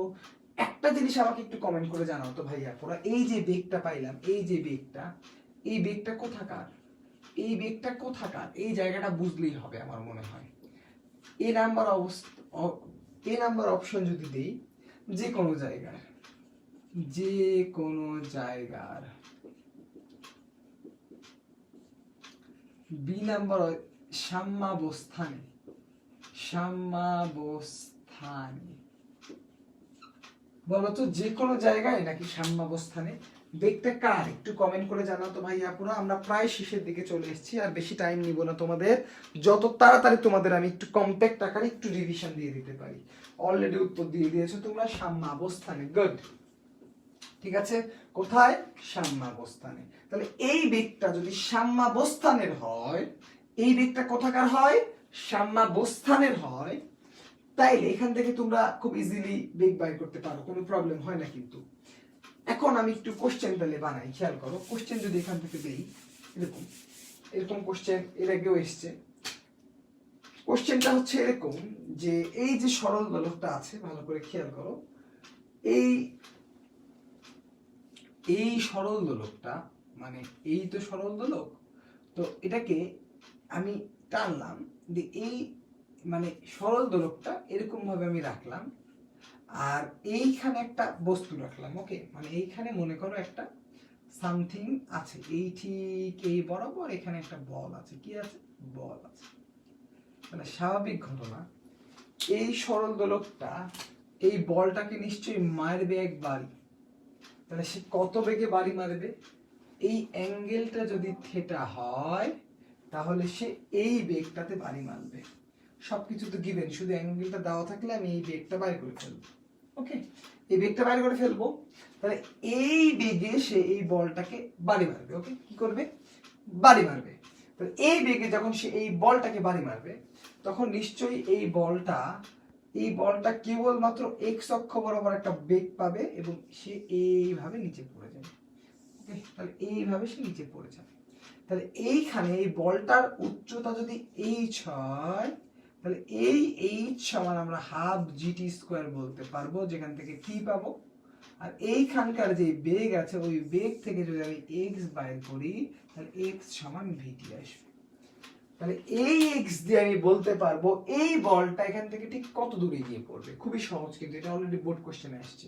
তাহলে একটা সরল দোলক ছিল, ও ধাক্কা মারলো, ধাক্কা মারার পর বলটা এরকম করে গিয়ে পড়বে, এটা একটা প্রাস আকারে পড়বে, যেহেতু এটা শুধুমাত্র এক্স অক্ষ বরাবর বল ফিল করবে, ও খাচাং করে গিয়ে পড়ে যাবে। সিম্পল ঘটনা, আর কোনো কাহিনী নাই। ওকে, এখন খেয়াল করো, এখন যদি আমরা এই জায়গাটাকে একটু সুন্দর করি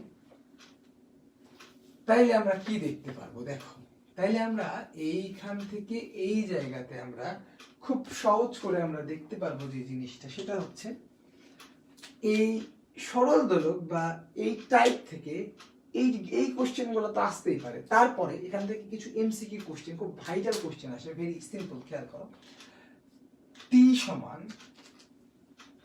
এই টি সমান হচ্ছে 2 pi root over L by G. তাহলে আমরা বলতে পারি যে T is proportional to root L. তাহলে খেয়াল করো, অনেক সময় প্রশ্ন আসে যে এল 20% বৃদ্ধিতে টি এর পরিবর্তন কত? পরিবর্তন কত পার্সেন্ট? একটু কমেন্ট করে জানাও। এই অঙ্কটা ভেরি ভেরি ইম্পর্টেন্ট, তোমাদের জন্য খুবই খুবই গুরুত্বপূর্ণ। একটু কমেন্ট করে জানাও এই অঙ্কটা তোমাদের জন্য যেহেতু খুবই খুবই ইম্পর্টেন্ট। একটু কমেন্ট করে উত্তরটা আমাকে জানাও। একটু কষ্ট দিলাম তোমাদেরকে, শেষের দিকে চলে এসেছি, আর 10 মিনিটের মধ্যেই তোমাদের রিভিশনটা শেষ করে দেওয়ার চেষ্টা করব।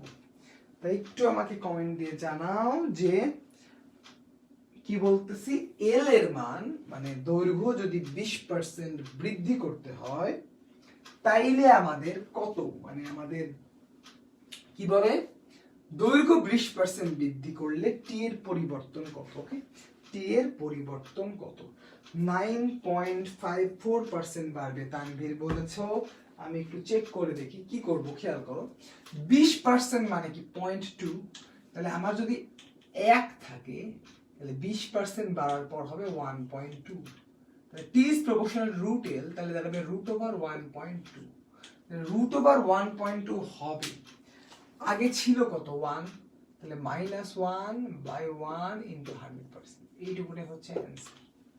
ঠিক আছে, তাহলে আমরা যদি এটা করি, এখানে ক্যালকুলেটর ছিল, ক্যালকুলেটর গেল কোথায়?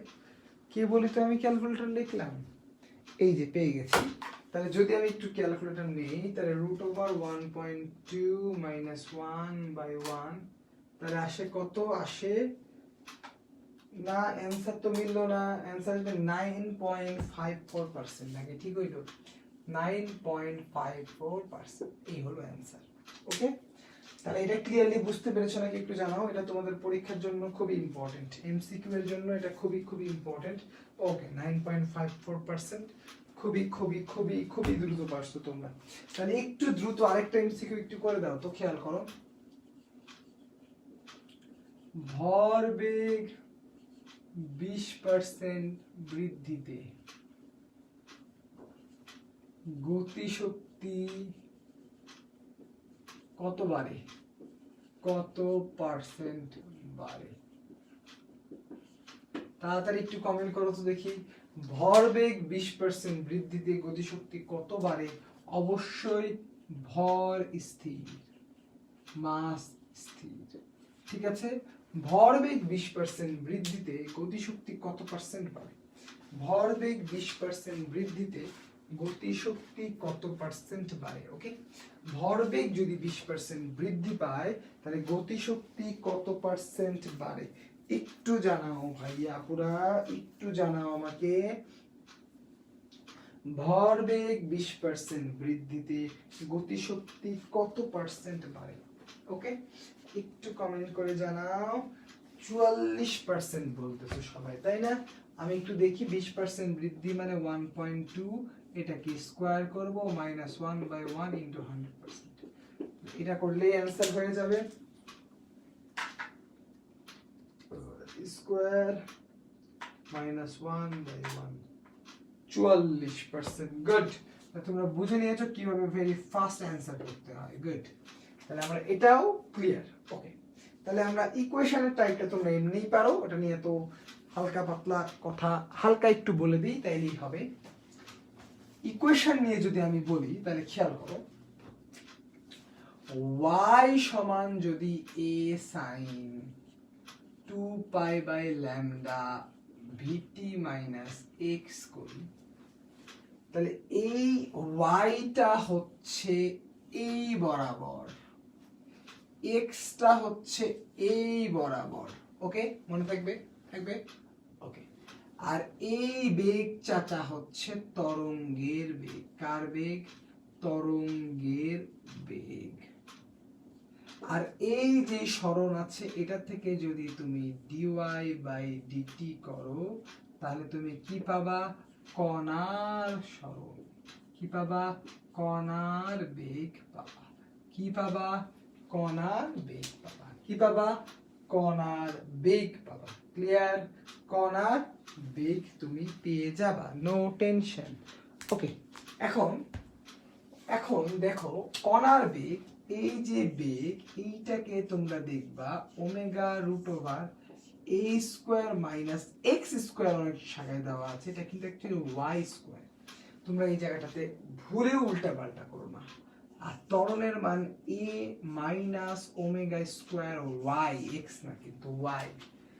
এবং একটা জিনিস খেয়াল করো, এই বেগ এটা কিন্তু কণার বেগ। কার বেগ? কণার বেগ। কণার বেগ, কণার বেগ কার কার ফাংশন?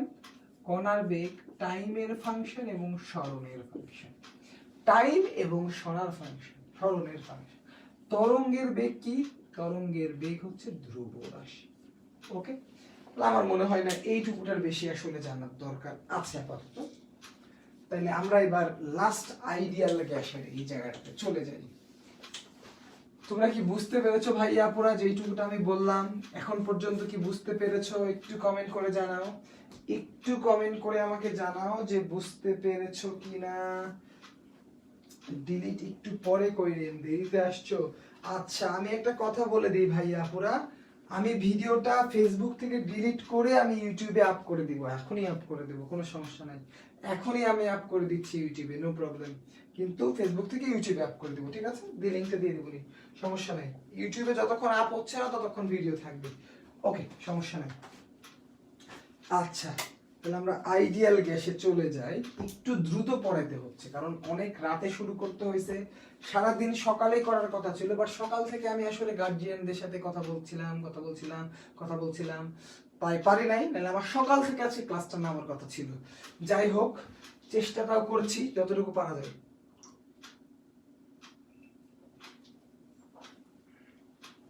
আচ্ছা, খেয়াল করো, আইডিয়াল গ্যাস। তাহলে হ্রদের গভীরতা নির্ণয়ে আমি তোমাদেরকে একটা কথা বলি, তোমরা এইটুকুটা মনে রাখবা। জাস্ট টেম্পারেচার যদি স্থির থাকে, খেয়াল করো, টেম্পারেচার যদি স্থির থাকে, আমার মনে হয় না বেশি ঝামেলা আছে, তাই না? আগে প্রথমে যদি স্থির না থাকে তাহলে খেয়াল করো, তাহলে আমরা জানি P1 V1 বাই T1 সমান P2 V2 বাই T2। এখানে তো ঝামেলার কিছুই নেই। টেম্পারেচার যদি স্থির থাকে তাহলে কি দাঁড়ায়? এটা কেটে যায় না?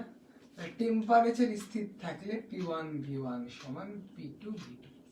তাহলে P1 V1 সমান যদি P2 V2 হয়, তাহলে কিন্তু এখান থেকে মান বসাইলে তোমরা নরমালি H এর মান এরকম আসে 10.3 n-1।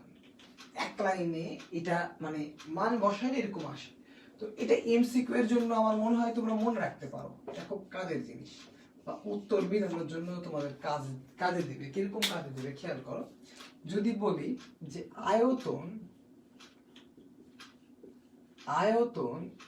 n গুণ হলে, তো n গুণ তো কোশ্চেনে আসবে না, বলবে আয়তন 2 গুণ হলে h কত?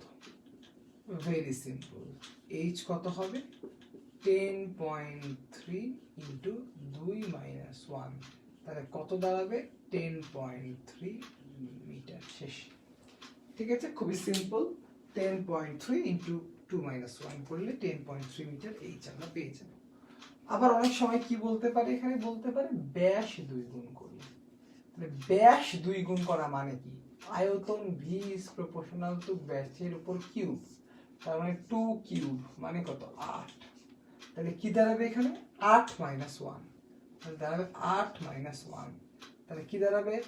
10.3 ইন্টু 7। এটাই অ্যান্সার আসবে, কোনো সমস্যা নেই।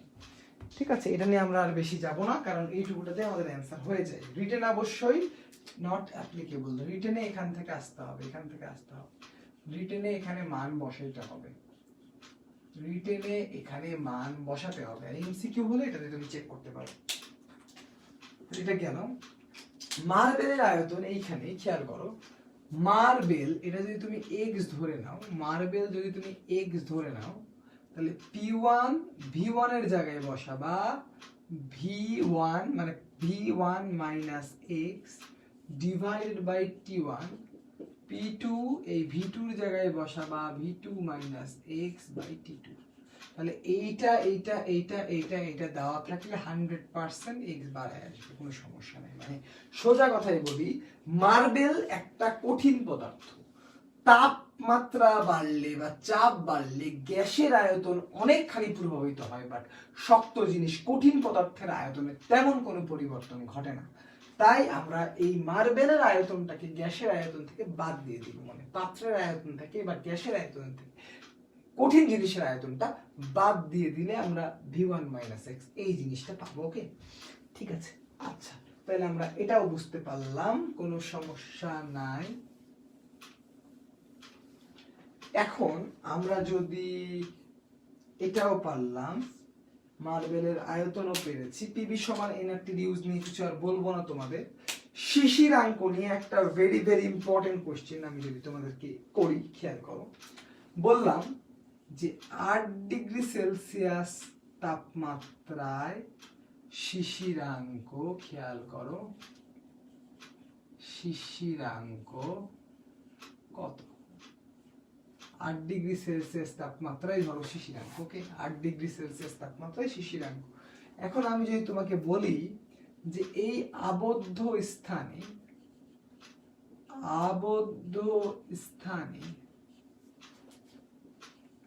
তাপমাত্রা কমে 7 ডিগ্রি হলো, শিশিরাঙ্কের পরিবর্তন কত?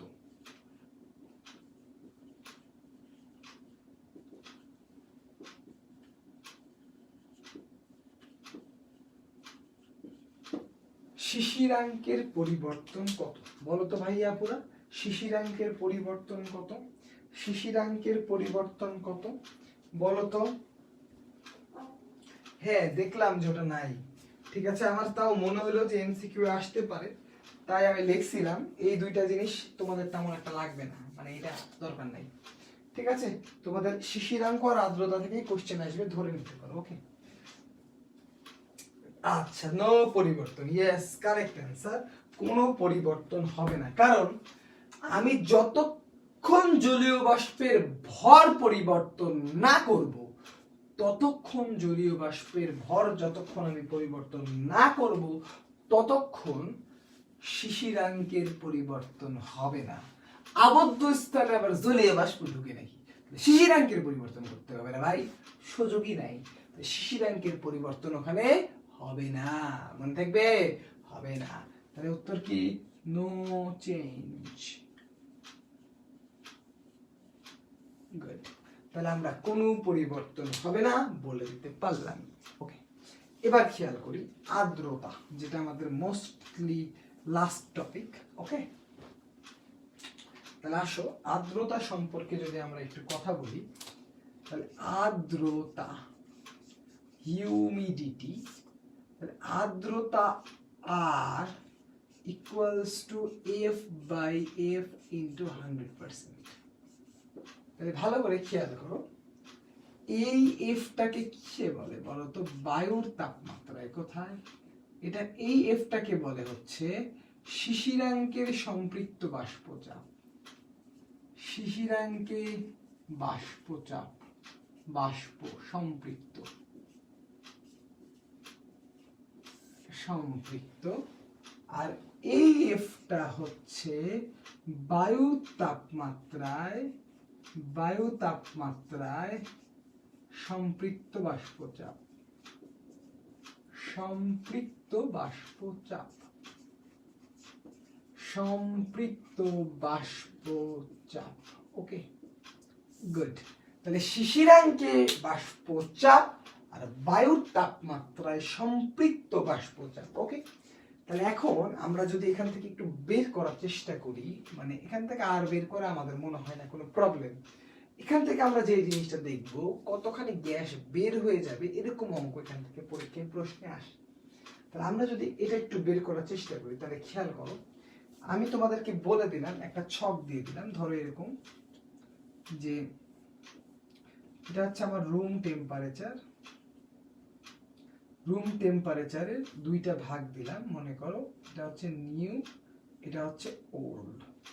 আর এইখানে আমি শিশিরাঙ্কের একটা তাপমাত্রা দিয়ে দিলাম, শিশিরাঙ্ক তো ফিক্সড, শিশিরাঙ্ক দিলাম 8 ডিগ্রি সেলসিয়াস। রুম টেম্পারেচার আগে ছিল 20 ডিগ্রি সেলসিয়াস, এখন হলো 6 ডিগ্রি সেলসিয়াস। তাহলে খেয়াল করো, এই 20 ডিগ্রি থেকে 8 ডিগ্রি পর্যন্ত আজ থেকে কিন্তু কোনো বাতাস বা মানে কোনো শিশির মানে বাতাস গ্যাস শিশির হবে না। শিশিরটা হবে কখন খেয়াল করো তো, যখন এই 8 ডিগ্রি থেকে 6 ডিগ্রি হবে, তাই না?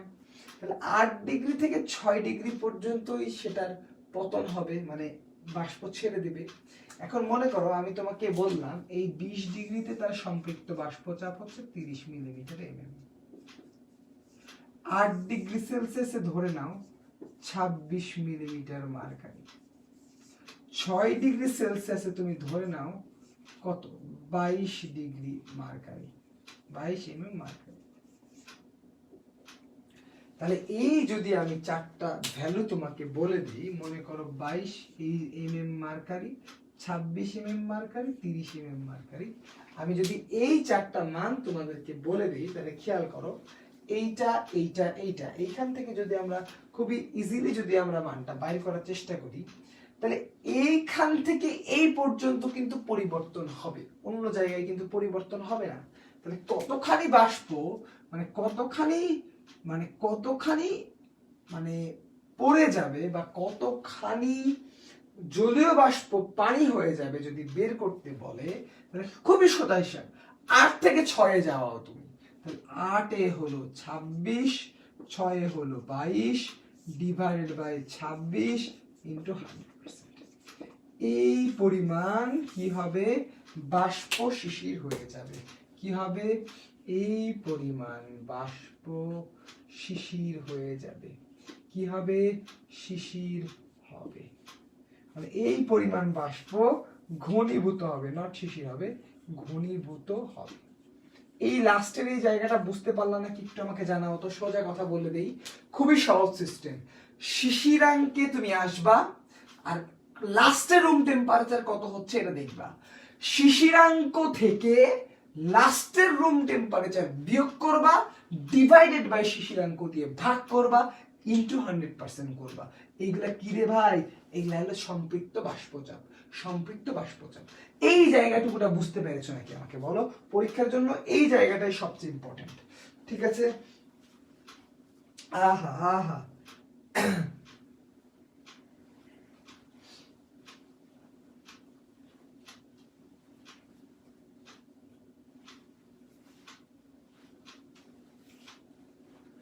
আপনিও বদলাবেন না।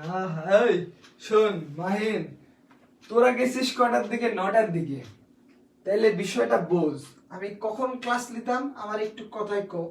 সারাদিন ক্লাস নেওয়ার জন্য রেডি হয়ে হয়ে একটা সেকেন্ড টাইম পাই নাই তোদের জ্বালায়। আর কোষ রাতে ক্লাস, মানে ক্লাস তো নিতে হইতো তাই না, পোলাপানের দরকার ছিল। তাহলে ক্লিয়ার? আচ্ছা, ঘনীভূত হওয়ার কনসেপ্টটা একটু আরেকবার দেখো। অলরেডি রাত কয়টা বাজে? 2টা। ওরে ভাই রে ভাই, যাই হোক, তোরা তো আমার ডেডিকেশন দেখবি না। না মানে এমনি চেষ্টা করতেছি, তুমি যদি উপকার হয় একটু খেয়াল কর। বিষয়টা খুবই সিম্পল। ধরে নাও আমার রুমের টেম্পারেচার এখন 20 ডিগ্রি সেলসিয়াস, আর শিশিরাঙ্ক যদি 15 ডিগ্রি সেলসিয়াস হয়, তাহলে 15 ডিগ্রির আগে কি কোনো জলীয় বাষ্প মানে ঘনীভূত হবে? কখনোই ঘনীভূত হবে না। তাহলে জলীয় বাষ্প ঘনীভূত হবে কখন? জলীয় বাষ্প ঘনীভূত হবে তখনই যখন আমার বাতাসের যে তাপমাত্রাটা, সেই তাপমাত্রাটা শিশিরাঙ্কের কম হবে। তাহলে আমি কি করলাম, দেখো শিশিরাঙ্কের চাপটা এইখান থেকে ঘনীভূত হয়ে স্টার্ট হবে 6 ডিগ্রি পর্যন্ত, তাই এই পর্যন্ত। আর আদি দিয়ে ভাগ দিতে হয়, আদি হচ্ছে 26, মানে শিশিরাঙ্ক মাইনাস ছোট রুমের তাপমাত্রা ডিভাইডেড বাই শিশিরাঙ্ক। শিশিরাঙ্ক মাইনাস ছোট রুমের তাপমাত্রা বাই শিশিরাঙ্ক ইনটু 100%। ওকে, এইটুকুটা যদি আমরা করে নিই তাইলেই আমরা এটা পেয়ে যাব। একটু আমাকে জানাও তোমরা কমেন্ট করে, ভাইয়া আপুরা তোমরা এইটুকুটা বুঝতে পেরেছো নাকি? আমি একটু তোমাদের এমসিকিউ নিয়ে কিছু কথা বলবো। ওকে, তাহলে একটু ভালো করে খেয়াল করো। স্মিতা আসলে আর ক্লাস নেওয়ার টাইম পাইনি। এখন যদি তোমরা বলো যে ক্লাস না নিতে হবে তাহলে নিতেই পারতাম না, আমি মনে করলাম যে নেই অন্তত পক্ষে, সেই জন্যই নিলাম। ঠিক আছে, ছোট্ট করে আরেকটু কথা বলি, খেয়াল করো। 1 নাম্বার অধ্যায় থেকে তোমাদের এমসিকিউ আসতে পারে ত্রুটিতে। তাহলে ত্রুটি নিয়ে যদি মুখে মুখে আমি কথা বলি, জাস্ট ইকুয়েশনটাতে দেখবা পাওয়ার কত আছে। যেমন volume equals to 4/3 pi r cube. তাহলে ব্যাসার্ধ 2% ত্রুটি হলে ভলিউমে ত্রুটি হবে 3 দুগুণা 6 মিন্স 6%। Very simple.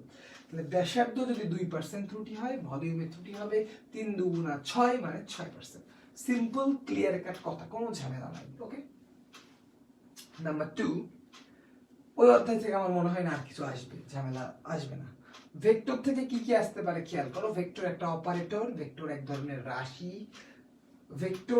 ভেক্টর বিভাজনের উদাহরণ কোনটা, ভেক্টর যোজনের উদাহরণ কোনটা, কোনটা স্কেলার রাশি, কোনটা ভেক্টর রাশি। একটু রিপিট করাই দিই, পৃষ্ঠটা একটা স্কেলার রাশি, পৃষ্ঠ শক্তিও একটা স্কেলার রাশি। তারপর যদি আমি আসি, নদী নৌকা থেকে এমসিকিউ আসে। নদী সর্বনিম্ন সময়ে পার হওয়া, সর্বনিম্ন পথে পার হওয়া, এই জায়গাটা। বৃষ্টি অবশ্যই কখন সামনের কাজ ভিজবে, কখন পিছনের কাজ ভিজবে, একটা জিনিস মনে রাখবা।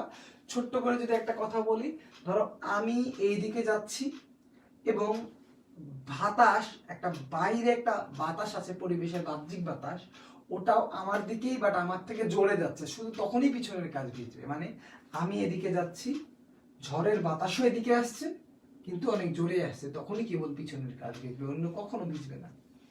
তারপরে যদি নিউটনিয়ান বলবিদ্যায় আসি, তাহলে ওখান থেকে বিভিন্ন রূপান্তরগুলো আসতে পারে, এককগুলো আসতে পারে, তারপরে সিম্পল কিছু ছোটখাটো ম্যাথ আসতে পারে।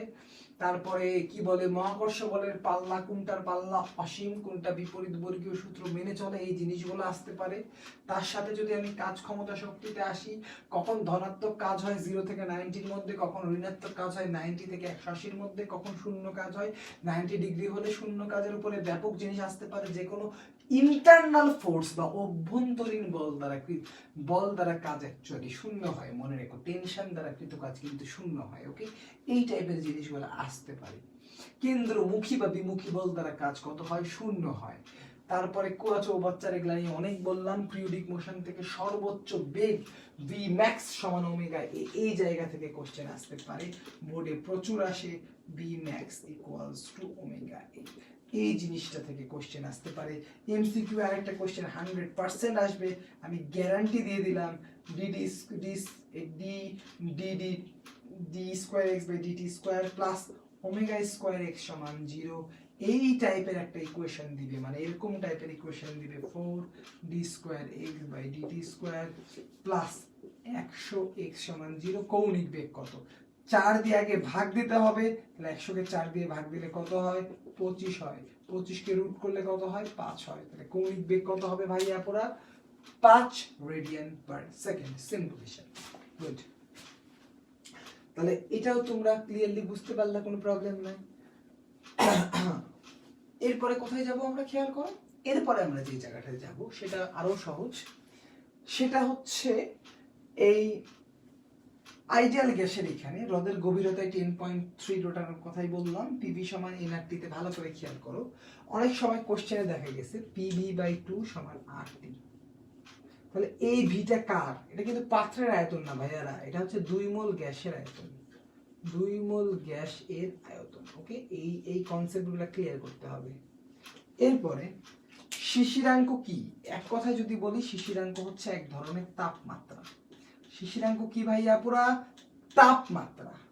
আর আপেক্ষিক আর্দ্রতা, এখান থেকে একটা জিনিস মনে রাখবা, 40 থেকে 60%, এটা হচ্ছে খুব আরামদায়ক আপেক্ষিক আর্দ্রতা।